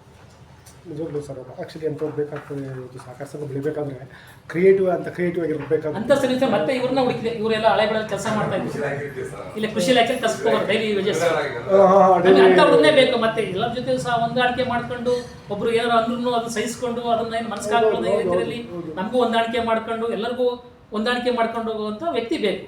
ಮತ್ತೆ ಹುಡುಕಿದ್ವಿ ಇವ್ರನ್ನ, ಉತ್ತಮವಾದ ಕೆಲಸ ಮಾಡ್ಕೊಂಡು ಎಲ್ಲ ವಿಚಾರಕ್ಕೂ ಕೋಆಪರೇಟ್ ಮಾಡ್ಕೊಂಡು ಹೋಗ್ತಾ ಇದ್ವಿ. ಆಮೇಲೆ ಇಲ್ಲಿ ಅಟೆಂಡರ್ಗಳು ತುಂಬಾ ಕುಡಿಯೋರು, ಭಯಂಕರ ಕುಡಿಯೋರು. ಆಮೇಲೆ ಅವನು ನನಗೆ ಒಂದ್ಸರಿ ಗಲಾಟೆ ಮಾಡ್ಬಿಟ್ಟು ತಿರ್ಗಿಸಿ, ಗೋಳಿ ಮಗನೆ ಕೆಟ್ಟದಾಗ ಅವಾಚ್ಯ ಮಾತಾಡ್ಬಿಟ್ಟು ಬೇಜಾರಾಗೋದು. ಇವ್ರದ್ದು ಸ್ವಲ್ಪ ನಡೆಯೋದಲ್ಲಿ ಇವ್ರ ಕಂಟ್ರೋಲ್ ಇದ್ದ ಹುಡುಗ. ಆಮೇಲೆ ಆಡಳಿತ ಮಂಡಳಿ ಈ ತರ ಆಗ್ತಾ ಇದೆ, ದುಡ್ಡು ಕೊಟ್ಟರೆ ದುಡ್ಡೇ ಇರ್ತಿರ್ಲಿಲ್ಲ, ಸೀಮೆಣ್ಣೆ ಮಾರಕ್ ಬಿಟ್ರೆ ಸೀಮೆಣ್ಣೆ ಮಾರ್ಬಿಟ್ಟು ದುಡ್ಡು ಇಸ್ಕೊಂಡು ಯಾರು ಹೊತ್ಕೊಂಡು ಹೋಗ್ಬಿಟ್ರು ನನ್ನ ದುಡ್ಡು ಅಂತ ಹೇಳ್ಬಿಟ್ಟು ಬಂದು ಇದು ಮಾಡೋನು. ಆಮೇಲೆ ಸೀಮೆಣ್ಣೆ ಬ್ಯಾರ್ಲೆ ತೂತ್ಕೊಂಡ್ಬಿಟ್ಟು ತೂತಾಗೋಯ್ತೆ ಬ್ಯಾರ್ಲು ಅಂತ ಹೇಳಿ ಈ ಥರ ಎಲ್ಲ ಮಾಡ್ಬಿಟ್ಟ. ಇಂಥವೆಲ್ಲ ನೋಡ್ಬಿಟ್ಟು ಕೊನೆಗೆ ಸಾಹಸ ಆಗಲಿಲ್ಲ, ತುಂಬ ಸಾಹಸ ಮಾಡ್ದ ಅವನು ಜೊತೆ ಹೋರಾಟ ಮಾಡಿ. ಆಗಲ್ಲ ಕೊನೆಗೆ ಒಂದು ಆಡಳಿತ ಮಂಡಳಿ ಈ ಥರ ಸಬ್ಜೆಕ್ಟ್ ಇಟ್ಟಿದ್ದಾರೆ, ತೊಂದರೆ ಆಗ್ತಿದೆ, ನೀವು ಕೆಲಸ ಮಾಡೋಕ್ಕಾಗಲ್ಲ, ತೆಗೆದಾಕ್ಬಿಟ್ಟು ನಿರ್ದಾಕ್ಷಿಣ್ಯ ಹೇಳ್ಬಿಟ್ಟು ಒಳ್ಳೆ ಅದ್ರ ಬಗ್ಗೆ ತುಂಬ ಕೋಆಪರೇಟ್ ಮಾಡಿದಾರೆ. ಮಾತ್ರ ಇಲ್ಲಿ ಜನಗಳು ನಾನು ಇವತ್ತು ರಿಟೈರ್ಡ್ ಆಗಿರ್ಬೋದು, ನನಗೆ ಇವತ್ತಿಗೂ ತುಂಬಾ ಕೋಆಪರೇಟ್ ಮಾಡಿದ್ದಾರೆ. ಏನೋ ಬೆರಳಿಕೆಯಲ್ಲಿ ಒಬ್ರು ಇಬ್ರು ಇರ್ತಾರೆ ತೊಂದರೆ ಕೊಡೋದು, ಅದೇನು ಮಾಡೋಕ್ಕಾಗಲ್ಲ. ಈ 13-14 ಹಳ್ಳಿ ಜನನು ನನಗೆ ಕೋಆಪರೇಟ್ ಮಾಡಿದ್ರೆ ಇವತ್ತವರೆಗೂ ನಮ್ಮ ಕಂಡು ಪ್ರೀತಿಸ್ತಾರೆ. ಇನ್ನೂ ಕೆಲಸ ಮಾಡ್ಕೊಂಡು ಹೋಗಿ ಅಂತ ಒಂದು ಒಳ್ಳೆ ಒಳ್ಳೆ ಮಾತನ್ನ ಹೇಳ್ತಾ ಇದ್ದೀನಿ ಸರ್. ನೀವು ಮಾತಾಡೋದ್ರೆ ಎಷ್ಟು ಸುಲಭವಾಗಿದೆ ನಿಮ್ಮ CEO? ಕಷ್ಟ ಇದೆ ಸರ್, ಇವರಷ್ಟು ನಮಗೆ ಮ್ಯಾನೇಜ್ ಮಾಡಕ್ ಆಗುತ್ತಾ ಇರೋ ಗೊತ್ತಿಲ್ಲ. ಒಂದು ಮಾರ್ಗ ತೋರಿಸಿದ್ದಾರೆ, ಆ ಮಾರ್ಗದ ನಡೆಯೋದಕ್ಕೆ ಆದಷ್ಟು ಪ್ರಯತ್ನ ಮಾಡ್ತೀವಿ. ಸರ್ ತುಂಬ ಶ್ರಮಿಸಿದ್ದಾರೆ, ಸಂಸ್ಥೆನ ಎಷ್ಟು ದೊಡ್ಡ ಮಟ್ಟಕ್ಕೆ ಬೆಳೆಸಿದ್ದಾರೆ. ನಾನು ಯಾಕಂದ್ರೆ ಅವ್ರ ಜೊತೆ ತುಂಬ ವರ್ಷದ ಕೆಲಸ ಮಾಡ್ಕೊಂಡು ಬಂದಿದ್ದೀನಿ, ನೋಡಿದ್ದೀನಿ ಅವ್ರು ಯಾವ ಥರ ಕಷ್ಟ ಎಲ್ಲ ಪಟ್ಟು ಜನಗಳನ್ನ ಯಾವ ಸಂಭಾಳಿಸ್ಕೊಂಡು ಅಲ್ಲಿ ಯಾವ ಥರ ವಸೂಲಿಗೆ ಆಗಲಿ ಯಾವ ಟೈಮಲ್ಲಿ ಆದ್ರೂ ಹೋಗಿ ನಡೀರಪ್ಪ ನಾನು ಬರ್ತೀನಿ ನೋಡೋಣ ಮಾತಾಡೋಣ. ನಾವು ಹೋಗಿ ಅವ್ರು ಬರ್ದೇ ಇದ್ದಾಗ ಒಬ್ಬ ವ್ಯಕ್ತಿ ಬರ್ದೇ ಇದ್ದಾಗ ಅವರೇ ನಾನು CEO ಅಂತಾನು ಇಲ್ಲ ನೀವು ವಸೂಲಿಗೆ ಹೋಗ್ತಾರೆ ಮಾಡ್ಕೊಬಂದಿ ಅನ್ನೋದು ರೀತಿ ಅವ್ರು ಯಾವ ಟೈಮಲ್ಲಿ ಆದ್ರೂ ಸಂಜೆನೂ ಬೆಳಗ್ಗೆ ಬೇಗ ಹೋದ್ರೆ ಸಿಗ್ತಾರೆ. ಅಂದರೆ ಅವರೆಲ್ಲಾದ್ರೂ ಕೆಲ್ಸಕ್ಕೆ ಹೋಗೋರು, ಹೊರಗಡೆ ಹೋಗೋರು ಇರ್ತಾರೆ, ಏನಾದ್ರು ಬಿಸ್ನೆಸ್ ಮಾಡೋರು ಇರ್ತಾರೆ, ಅವರೆಲ್ಲ ಹೊರಗಡೆ ಹೋಗ್ತಾರೆ ಅಂತ ಬೆಳಗ್ಗೆ 6 ಗಂಟೆ 6:30ಗೆ ಕರ್ಕೊಂಡು ಹೋಗಿದ್ದಾರೆ ಜೊತೆಗೆ. ವಸೂಲಿಗಾಗಲಿ ಯಾವುದಕ್ಕೆ ಆಗಲಿ ಯಾವುದನ್ನು ಬಿಡ್ದಲ್ಲೇ ಸಮದೂಗಿಸ್ಕೊಂಡು ಬಂದಿದ್ದಾರೆ. ಈಗ ರೈತರುಗಳಿಗೂ ತೊಂದರೆ ಆಗೋದ್ ರೀತಿ, ಸಂಸ್ಥೆಗೂ ತೊಂದರೆ ಆಗೋದ್ ರೀತಿ ಎಲ್ಲ ಸಮದೂಗಿಸ್ಕೊಂಡು ಬಂದಿದ್ದಾರೆ. ಬಟ್ ಅದೇ ಥರ ನಾವು ನಡ್ಕೊಂಡು ಹೋಗೋದಕ್ಕೆ ಅವ್ರ ಮಾರ್ಗದರ್ಶನ ಇನ್ನೂ ಬೇಕು. ಖಂಡಿತ. ಯಾಕೆಂದರೆ ನನಗೆ ತಿಳಿದಾಗೆ ಆಡಳಿತ ಮಂಡಳಿ ಯಾವ್ದಾದ್ರು ಇರಲಿ ಅವ್ರು ಹೇಳ್ಬೋದು. ಆಮೇಲೆ ಇನ್ನೊಂದು ಏನಂದರೆ ನೀವು ಸಿಒಗಳಿದ್ದೀರಲ್ಲ, ಎಲೆಮರೆ ಕಾಯ್ತಾರೆ. ಏಕೆಂದರೆ ಬಿಲ್ಡಿಂಗ್ ನೀವು ಕಟ್ಟಿರ್ತೀರ, ಆ ಬಿಲ್ಡಿಂಗ್ ಕಟ್ಟೋದ್ರಲ್ಲಿ ಅತಿ ಹೆಚ್ಚು ಶ್ರಮ ನಿಮ್ದಿರುತ್ತೆ, ಎಲ್ಲವನ್ನ ಹಾಕಿರ್ತೀರ, ಲಾಭ ತಂದಿರ್ತೀರ, ಅದಕ್ಕೆ ಬಿಲ್ಡಿಂಗ್ ಕಟ್ಟಿಸಿರ್ತೀರ. ಆದರೆ ಯಾವತ್ತೂ ಇವ್ರು CEO ಬಿಲ್ಡಿಂಗ್ ಕಟ್ಟಿದ್ರು ಅಂತ ಹೇಳಲ್ಲ. ನನಗೆ ತಿಳಿದು ಯಾವುದೇ ಸಹಕಾರಿ ಸಂಘಗಳಿಗೆ ಹೋದ್ರೂ ಕೂಡ ಈ CEO ಪೀರಿಯಡಲ್ಲಿ ಬಿಲ್ಡಿಂಗ್ ಕಟ್ಬಿಟ್ಟು ಅಂತ ಹೇಳಲ್ಲ. ಅಧ್ಯಕ್ಷ ಯಾರಾಗಿರ್ತಾರೆ ಅವ್ನು ಪೀರಿಯಡ್ ಇರ್ತಾರೆ, ಆ ಪೀರಿಯಡಲ್ಲಿ ಅಧ್ಯಕ್ಷ ತೋರಿದ್ರು, ಆ ಪೀರಿಯಡಲ್ಲಿ ಆ ಬಿಲ್ಡಿಂಗ್ ಕಟ್ಟಿದ್ರು ಅಂತ. ನಮ್ಮ ಸಂಘ ತುಂಬ ಚೆನ್ನಾಗಿ ಬೆಳೀತು. ಕಾರಣ ಏನಂದರೆ ಇಲ್ಲಿ CEO ಸಿಬ್ಬಂದಿ ಕೆಲಸ ಮಾಡಿರ್ತಾರೆ, ಶ್ರಮ ಹಾಕಿರ್ತಾರೆ, ಆ ಸಂಘವನ್ನು ಲಾಭಕ್ಕೆ ತಂದು ಚೆನ್ನಾಗಿ ಮಾಡಿರ್ತಾರೆ. ಹೇಳೋದೇ ಇಲ್ಲ. ನನಗೆ ತಿಳಿದಾಗೆ CEO ಸಿಬ್ಬಂದಿಗಳಿದ್ರು ಮರೆಯ ಈ CEO ಫೀಲ್ಡು ಅದ್ಭುತವಾಗಿ ಬೆಳೀತು ಸಂಘ ಅಂತ ಹೇಳಲ್ಲ. ಆಗ ಯಾರು ಅಧ್ಯಕ್ಷ ಇರ್ತಾರೆ ಡ್ಯಾಶ್ ಆ ವ್ಯಕ್ತಿ ಹೆಸರು ಹೇಳ್ತಾರೆ, ಇಂಥವನಿದ್ದ ಈ ಸಂಘವನ್ನು ಅದ್ಭುತ ಲಾಭಕ್ಕೆ ತಂದುಬಿಟ್ಟ ಅಂತ. ಆತ ಮಾಡಿದ ಬದನೆಕಾಯಿ ನನಗೆ ತಿಳಿದಾಗ ಏನೂ ಇಲ್ಲ. ನನಗೆ ತಿಳಿದಾಗೆ ಸಹಕಾರಿ ಏನು ಆಡಳಿತ ಮಂಡಳಿ ಇದೆ, ಈ ಆಡಳಿತ ಮಂಡಳಿಯಿಂದ ಒಂದೇ ₹1 ಉಪಯೋಗ ಇಲ್ಲ. ಎಷ್ಟೋ ಸಂಘಗಳು ಮುಳುಗಿರೋದು ಆಡಳಿತ ಮಂಡಳಿಯಿಂದ. ನಿಜವಾಗ್ಲೂ ನನ್ನ ತಿಳಿದಾಗೆ ಇದು ನೀವು ಇದು ಗಂಜಿಮಠ ಸರ್, ಅಲ್ಲಿ ಲೇಡಿ CEO ನಮಿತಾ ಗೌಡ ಅಂತ. ಸಂಘ ಸಂಪೂರ್ಣ ಲಾಸ್ ಆಗಿರುತ್ತೆ. ಆ ಎಮ್ಮಗೊಂದು ಇದು ಕೊಡ್ತಾರೆ ಆಡಳಿತ ಮಂಡಳಿಯವರು, ನಾವು ಏನೂ ನಮ್ಮ ಹತ್ರ ಕೇಳಕ್ಕೆ ಬರಬೇಡಿ, ನಾವು ದುಡ್ಡನ್ನೂ ಕೊಡ್ಲಿಕ್ಕಾಗಲ್ಲ ನಿಮಗೆ, ನಡೆಸೋದಾದರೆ CEO ಆಗಿ ಸಂಘ ನಡೆಸ್ಕೊಂಡು ಹೋಗಿ ಅಥವಾ ಮುಚ್ಕೊಂಡು ಮನೆಗೆ ಹೋಗಿ ಅಂತ ಹೇಳ್ತಾರೆ. ಅವತ್ತಿಂದ ಎಮ್ಮ ಶ್ರಮ ಪಡುತ್ತೆ. ಜಸ್ಟ್ 4 ವರ್ಷದಲ್ಲಿ ಆ ಸಂಘವನ್ನು 25 ಲಕ್ಷ ಲಾಭಕ್ಕೆ ಬಂದಿರಿಸುತ್ತೆ. ಜಸ್ಟ್ 4 ವರ್ಷದಲ್ಲಿ. ಅಂಥವ್ರು ನಿಮಗೆ ನಿಜವಾಗ ಶ್ರಮಪಟ್ಟಂಥ CEOಗಳಿದ್ದಾರೆ, ಅದ್ಭುತವಾಗಿದ್ದಾರೆ. ಮತ್ತು ಚಾಕು ಅಂತ ನಮ್ಮ ಇದ್ರ CEO ಕಡಬದಲ್ಲಿ ಇವತ್ತು ಆ ಕೋಆಪರೇಟಿವ್ ನೋಡಿಬಿಟ್ರೆ ಖುಷಿಯಾಗುತ್ತೆ. ಅಂಥ ಬಿಲ್ಡಿಂಗ್ ಕಟ್ಟಿದ್ದಾರೆ, ಅಷ್ಟೇ ಲಾಭದಲ್ಲಿದೆ. ಅದಕ್ಕಿಂತ ಮೊದಲಿದ್ದಂಥ ಅಧ್ಯಕ್ಷ CEO ಇಬ್ಬರು ಸೇರ್ಕೊಂಡ್ಬಿಟ್ಟು ಪಕ್ಕದಲ್ಲಿ ಫೈನಾನ್ಸ್ ಮಾಡ್ತಾರೆ, ಆ ಸಹಕಾರಿ ಸಂಘವನ್ನು ಮುಳುಗಿಸ್ತಾರೆ. ಇಲ್ಲಿ ತಗೊಂಡು ದುಡ್ಡು ಅಲ್ಲಿ ಕೊಡ್ತಾರೆ, ಅಲ್ಲಿ ಸಂಘ ಇದು ಫೈನಾನ್ಸ್ ಮುಗಿಸ್ತು, ಇಲ್ಲಿ ಸಂಘ ಮುಗಿಸ್ತು. ಹಾಗೆ ಅಕ್ಷಯ್ ಇಲ್ಲಿ CEO ಇರ್ತಾರಲ್ಲ ಸರ್, ನಿಜವಾಗಿ ಒಂದು ಒಳ್ಳೆ ಕೆಲಸ ಮಾಡೋರು ನನಗೆ ತಿಳಿದಾಗೆ CEOಗಳು ಸರ್. ನಂತರ ಜೊತೆಗೆ ಇನ್ನೊಂದು ಮೀಟಿಂಗ್ಗಳು ತುಂಬ ಇಂಪಾರ್ಟೆಂಟ್ ಮೀಟಿಂಗ್. ಒಂದು ಸಹಕಾರಿ ಸಂಘ ಬೆಳಿಬೇಕು ಅಂದರೆ ನಿಮ್ಮ ಜನರಲ್ ಬಾಡಿ ತುಂಬ ಇಂಪಾರ್ಟೆಂಟ್ ಆಗುತ್ತೆ. ಸಲಹೆ ಸೂಚನೆಗಳು ಅಥವಾ ನಿಮ್ಮ ಯಾವುದೇ ನಿರ್ಧಾರವನ್ನು ಅಲ್ಲಿ ತಗೋಬೋದಾಗಿರುತ್ತೆ. ಸೊ ಹಾಗಾಗಿ ನಿಮ್ಮಲ್ಲಿ ಎಷ್ಟು ಮೀಟಿಂಗ್ಗಳು ಮಾಡ್ತೀರಾ ವಾರ್ಷಿಕವಾಗಿ? ನಾವು ತಿಂಗಳು ಮೀಟಿಂಗ್ ಮಾಡ್ತೀವಿ ಸರ್. ಒಂದು ವರ್ಷದಲ್ಲಿ ಕನಿಷ್ಠ ನಾವು 10ರಿಂದ 11 ಮೀಟಿಂಗ್ ಮಾಡ್ತೀವಿ. 10ರಿಂದ 11 ಮೀಟಿಂಗ್ ಮಾಡ್ತೀರಾ? ಆ್ಯಕ್ಚುಲಿ 12 ಮೀಟಿಂಗ್ ಮಾಡಲೇಬೇಕು, ನಿಯಮ ಪ್ರಕಾರವ 12 ಮಾಡಬೇಕಾಗ್ತದೆ. ಒಂದು ಕಡಿಮೆ ಆದರೂ ಕೂಡ ತಪ್ಪಾಗ್ತದೆ ಐ ಥಿಂಕ್ ನನಗೆ ತಿಳಿದಾಗಿ. ಸರ್ ಜೊತೆಗೆ ಇನ್ನೊಂದೇನಾಗುತ್ತೆ ಅಂದರೆ ನೋಡಿ, ಎಲ್ಲೂ ಹೇಳಲ್ಲ ಮದುವೆಗಳಿಗೆ ಸಾಲ ಕೊಡಿ ಅಥವಾ ಮತ್ತಿನ್ನೊಂದು ಯಾರೋ ಮನೆ ಕಟ್ತಾ ಬಂದಿದ್ದು ಯಾವ ಬೈಲ ಹೇಳಲ್ಲ. ನನಗೆ ತಿಳಿದು ಯಾವ ಬೈಲದಲ್ಲೂ ಇಲ್ಲ. ಗೋಣಿಕೊಪ್ಪ ಬೈಲವನ್ನು ಹೊರತುಪಡಿಸಿ, ಗೋಣಿಕೊಪ್ಪದಲ್ಲಿ ಬೈಲ ಮಾಡ್ಕೊಂಡಿದ್ದಾರೆ ಅವರು. ಮನೆ ಕಟ್ತಿದ್ದಾರಾ, ಗೃಹ ಪ್ರವೇಶಕ್ಕೆ ಸಾಲವನ್ನು ಕೊಡ್ತಾರೆ, ಮದುವೆ ಮಾಡ್ತಿದ್ದಾರೆ, ಮದುವೆಗೆ ಸಾಲ, ಅದು ಬೈಲದಲ್ಲಿದೆ. ಅದನ್ನು ಹೊರತುಪಡಿಸಿ ಕರ್ನಾಟಕದ ಯಾವುದೇ ಕೋಆಪರೇಟಿವ್ ಬ್ಯಾಂಕಲ್ಲೂ ಕೂಡ ಬೈಲ ಇಲ್ಲ ಸಾಲ ಕೊಡಲಿಕ್ಕೆ ಅವರಿಗೆ. ಆದರೆ ಅವ್ರಿಗೆ ಸಾಲವನ್ನು ಕೊಡ್ತಾರೆ. ಅದಕ್ಕೆ ಕೋಆಪರೇಟಿವ್ ಬ್ಯಾಂಕೇ ಅಂದ್ರೆ ಅದು. ಅವನಲ್ಲಿ ಗಂಡು ಬಂದು ನೋಡ್ಕೊಂಡು ಹೋದ ತಕ್ಷಣ ಅವನು ಜ್ಯೋತಿಷ್ಯರು ಕೊಡ್ತಾನೆ ಇಲ್ಲೋ ಗೊತ್ತಿಲ್ಲ, ನಿಮ್ಮ ಹತ್ರ ಕೆದ್ದು ಬಂದಿರ್ತಾನೆ, ಇಂಥ ಒಂದು ಟೈಮಿಗೆ ನನಗೆ ದುಡ್ಡು ಬೇಕು, ಸಾಲ ಬೇಕು, ಯಾವ್ದಾದ್ರು ಸಿಗುತ್ತಾ ಸಾಲ ಆ ಮೂಮೆಂಟ್ಗೆ ಅಂತ. ಆಗ ಅಂದರೆ 10ನೇ ತಾರೀಕು ಅವನು ಮದುವೆ ಇದೆ ಅಂದರೆ ನೀವು 10ನೇ ತಾರೀಕು ಒಳಗೆ ಸಾಲ ಕೊಡಬೇಕು. ನಿಮ್ಮ ಮೀಟಿಂಗ್ 1ನೇ ತಾರೀಕು 5ನೇ ತಾರೀಕು ಯಾವಾಗಲೂ ಇರುತ್ತೆ. ಆ ಮೀಟಿಂಗ್ ಮುಗ್ದಿರುತ್ತೆ ಅಥವಾ ನಡುವೆ ಬಂದಾಗ ಅಲ್ಲಿವರೆಗೆ ವೆಯ್ಟ್ ಮಾಡಲಿಕ್ಕಾಗಲ್ಲ. ಕೆಲವೇನು ಮಾಡ್ತವೆ, ಸಾಲ ಸಮಿತಿಯನ್ನು ಮಾಡ್ಕೊಂಡಿರ್ತಾರೆ ಕೆಲವು ಸಹಕಾರಿ ಸಂಘದಲ್ಲಿ. ನಿಮ್ಮ ಸಹಕಾರಿ ಸಂಘದಲ್ಲಿ ಈ ವ್ಯವಸ್ಥೆ ಹೇಗಿದೆ, ಇದ್ರ ಬಗ್ಗೆ ಡೀಟೇಲ್ಸ್ ಕೊಡೋದು? ಇಲ್ಲ ಸರ್, ನಮಗೆ ಯಾವ್ದಾರ ಈ ಥರದ್ದು ಯಾವುದೋ ಸಾಲಗಳು ನಾವು ಮಾಡ್ಕೊಂಡು ನಮ್ಮ ಬೈಲಗತಿ ಮಾಡ್ಕೊಂಡಿಲ್ಲ. ಅಲ್ಲ, ಬೈಲದಲ್ಲಿ ಮಾಡಿಲ್ಲ. ಸೊ ಇದೇನಾಗುತ್ತೆ, ಯಾವುದೋ ಥರ ನಾವು ಕೊಟ್ಟಿಲ್ಲ. ಇದಕ್ಕೆ ಅಂತ ಯಾರು ಬಂದಾಗ ಯಾವ್ದು ಥರದ್ದು ಕೊಟ್ಟಿಲ್ಲ. ಹಾಗಾಗಿ ಈ ಪ್ರಶ್ನೆ ನಾವು ಬೆಳೆ ಸಾಲ, ಮಧ್ಯಮಾವಧಿ ಸಾಲ, ಅದೇ ಸಾಲ ಕೊಡ್ತಕ್ಕಂಥದ್ದು ಅದೇ ಯಾವ ಥರದ ಸಾಲನ ಇಲ್ಲಿ ಮಾಡಿಲ್ಲ. ಕೊಟ್ಟರೆ ಬರ್ತಿರ್ಲಿಲ್ಲ. ಇಲ್ಲಿ ಯಾವುದೇ ಸಾಲ ಕೊಟ್ಟರು ವಸೂಲು ಮಾಡೋದು ಕಷ್ಟ ಇದೆ. ಓನ್ ಫಂಡ್ ಅಲ್ಲಿ ನಮ್ಮದೇ ಆದ ಸಂಸ್ಥೆ ದುಡ್ಡಲ್ಲಿ ಓನ್ ಫಂಡ್ ಸಾಲ ಕೊಟ್ಟಿದ್ವಿ. 10-12% ಇಂಟ್ರೆಸ್ಟ್ ಇರುತ್ತೆ. ಯಾರು ಅದನ್ನು ಕಟ್ತಿರ್ಲಿಲ್ಲ. ಇಲ್ಲಿ ತುಂಬಾ ಕೈ ಸುಟ್ಕೊಂಡ್ಬಿಟ್ಟು ಕೊಟ್ಟು ತಿರುಗಿ ನೋಡ್ತಿರ್ಲಿಲ್ಲ, ಬಡ್ಡಿಯಿಂದ ಬರ್ತಿರ್ಲಿಲ್ಲ ಹತ್ರಕ್ಕೆ. ಮತ್ತೆ ಅದನ್ನ KCC ಬೆಳೆ ಸಾಲಕ್ಕೆ ಕನ್ವರ್ಟ್ ಮಾಡಿಬಿಟ್ಟು ಆ ದುಡ್ಡನ್ನ ಮತ್ತೆ ನಾವು ನಮ್ಮ ಸಂಸ್ಥೆ ದುಡ್ಡನ್ನ ನಾವು BC ಬ್ಯಾಂಕಿಗೆ ಕಟ್ಬಿಟ್ಟು ಅವ್ರಿಗೀಗ 25,000 ರೂಪಾಯಿ ಬೆಳೆ ಸಾಲ, KCC ಬೆಳೆ ಸಾಲ ಇದ್ರೆ ಇಲ್ಲ 10,000 20,000 ರೂಪಾಯಿ ಮತ್ತೆ ನಾವು ಓನ್ ಫಂಡ್ ಸಾಲ ಕೊಡ್ತಾ ಇದ್ವಿ. ಆ ಸಾಲ ವಸೂಲು ಮಾಡೋಕೆ ಆಗಲಿಲ್ಲ ನಮ್ಮ ಕೈಲಿ. ಅದನ್ನು ಮತ್ತೇನು ಮಾಡಿದ್ರು, ಬ್ಯಾಂಕಿಗೆ ಅಷ್ಟೇ ಅಮೌಂಟನ್ನು ಕಟ್ಟಿ ಅವನಿಗೆ 50,000 30,000 ಸಾಲನ ಕೊಟ್ಟು ಅವನಿಗೆ ರಿಕವರಿ ಮಾಡಿಬಿಟ್ಟು ಬ್ಯಾಂಕಿಂದ ಸಾಲ ಕೊಟ್ಟು ಅಲ್ಲಿ ನಿಲ್ಲಿಸ್ಬಿಟ್ಟು ಸ್ಟಾರ್ಟ್ ಮಾಡಿಬಿಟ್ಟು ಆ ದುಡ್ಡು ತಗೊಂಡೋಗ್ಬಿಟ್ಟು ನಾವು ಬ್ಯಾಂಕಿಗೆ FD ಮಾಡಿದ್ವಿ. 80 ಲಕ್ಷ ರೂಪಾಯಿ FD ಮಾಡಿದ್ವಿ. ಈ ರೈತರುಗಳಿಗೆ ಕೊಟ್ಬಿಟ್ಟು ಈ ದುಡ್ಡನ್ನು ಹಾಳು ಮಾಡೋದು ಬೇಡ ಅಂತ ಹೇಳ್ಬಿಟ್ಟು ಅಲ್ಲಿ ನಮಗೆ 7% ಇದಕ್ಕೆ 8%, 8.25% ನಮ್ಗೆ ಇಂಟ್ರೆಸ್ಟ್ ಕೊಡ್ತಾ ಇದ್ದಾರೆ ನಮ್ಮ ದುಡ್ಡಿಗೆ. 70 ಲಕ್ಷ ನಮ್ಮದು FD ಇದೆ ಅಂದರೆ 8.25% ನಮಗೆ ಬಡ್ಡಿ ಬರ್ತಾ ಇತ್ತು. ಇಲ್ಲಿ ಕೊಟ್ಬಿಟ್ಟು ಈ ರೈತರುಗಳಿಗೆ ಉಪಕಾರ ಮಾಡೋಕ್ಕೆ ಹೋಗ್ಬಿಟ್ಟು ಆ ಸಾಲ ವಸೂಲು ಮಾಡೋಕ್ಕಾಗದಲ್ಲೇ ಅವನಿಗೆ ದಾವ ಹಾಕ್ಕೊಂಡು EP ಹಾಕ್ಕೊಂಡು ಓಡಾಡ್ಕೊಂಡು ಇದೆಲ್ಲ ಮಾಡೋದು ಬೇಡ ಅಂತ ಹೇಳ್ಬಿಟ್ಟು ನಾವು ಇರಿಟ್ ಆಗುತ್ತೆ ಅಲ್ಲಿ ಸೇಫ್ಟಿ ಆಗಿ ಎಲ್ಲ ಇರಿಟ್ ಆಗುತ್ತೆ ಬಿಡಿ, ಇದು ಬೇಡ ಮತ ಹೇಳ್ಬೇಡಿ, ಈ ಥರ ಇರಿಟ್ ಆಗುತ್ತೆ. ಕಾರಣ ಏನಂದ್ರೆ ಅಲ್ಲಿ ನಮ್ಗೆ ಇರೋ ರೀಸನ್ ಹೇಳ್ಬಿಟ್ಟು ಅದೇ ಕರೆಕ್ಟ್ ಹೇಳಿದ್ರಿ, ಡಿಲೀಟ್ ಬಟ್ ಅದನ್ನ ಅದು ಇರಿಟ್ ಆಗಲೇಬೇಕಾಗ್ತದೆ. ಅದು ಕೊಟ್ಟು ಎಲ್ಲ ಸತ್ಯ, ಅದು ಹೇಳ್ತಿರೋದು ಇದೆಯಲ್ಲ 100% ಸತ್ಯವಾದ ಅಲ್ಲಿ ವಿಚಾರ. ನಡೆಯುತ್ತೆ, ನೀವು ಸೌತಲ್ಲಿ ನಡೆಯುತ್ತೆ, ಮಂಗಳೂರು ಭಾಗದಲ್ಲಿ ನಡೆಯುತ್ತೆ, ಬಟ್ ಇಲ್ಲಿ ಆ ಥರ ನನಗೆ ತಿಳಿದಾಗೆ ಆಗ್ಲಿಲ್ಲ ನಮ್ಮ ಕೈಲಿ. ಜಸ್ಟ್ ಫೋನ್ ಸರ್ ಅಷ್ಟೇ. ನಿಮಗೆ ಸಾಲ ಮನ್ನಾ ಹೇಳಿರಲ್ಲ 100% ಆಯಿತು ಅಂತ, ಅಲ್ಲಿ ನಾನು ಹೋಗಿ ಯಾವುದೇ ಒಂದು ಸೊಸೈಟಿ ಕೂಡ ಹೇಳಿಲ್ಲ 100% ಸಾಲ ಮನ್ನಾ ಆಯ್ತು ನಮಗೆ.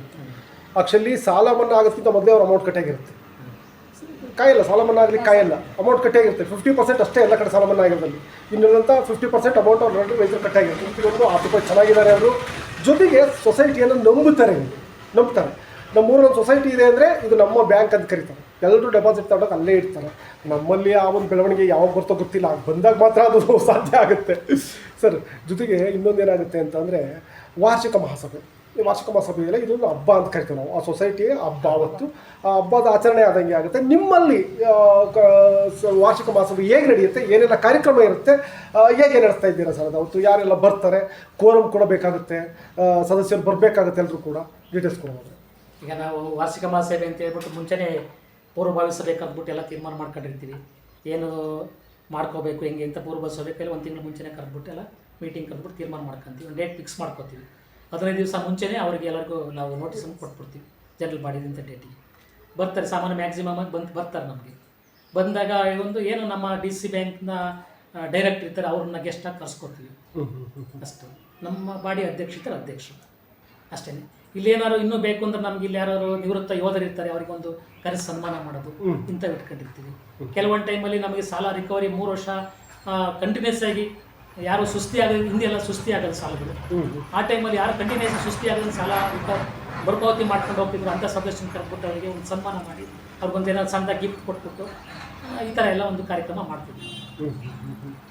ಅದ್ಭುತ ಸರ್, ಒಳ್ಳೆ ಚಂದ ನಡೀತಾ ಇದೆ ವಾರ್ಷಿಕ ಮಹಾಸಭೆ ಸರ್. ಜೊತೆಗೆ ನೋಡಿ, ನಾನು ಆಗಲೇ ಹೇಳಿದಾಗೆ 97% ಸಾಲ ವಸೂಲಾತಿ ಕಷ್ಟ ಅಲ್ಲ, ಅಷ್ಟು ಕಷ್ಟ ಅಲ್ಲ. ಒಂದು ಫೋನ್ ಮಾಡಿ ಹೇಳಿದರೆ ಸಾಕು, ಬಂದುಬಿಟ್ಟು ಕಟ್ಟೋಯ್ತಾರೆ. ಅಥವಾ ಡೇಟ್ ಹೇಳಿದ್ರೆ ಇನ್ನು ಕೆಲವು ಬಂದು ಡೇಟ್ ಕೇಳ್ತಾರೆ, ಯಾವತ್ತಿದ್ರೆ ನಮ್ಮದು ರಿನ್ಯೂವಲ್ ಅವತ್ತು ಹೇಳಿ ನಾವು ಕಟ್ತೇವೆ ಅಂತ. ಆದರೆ 3% ಇದ್ದಾರೆ ಸರ್.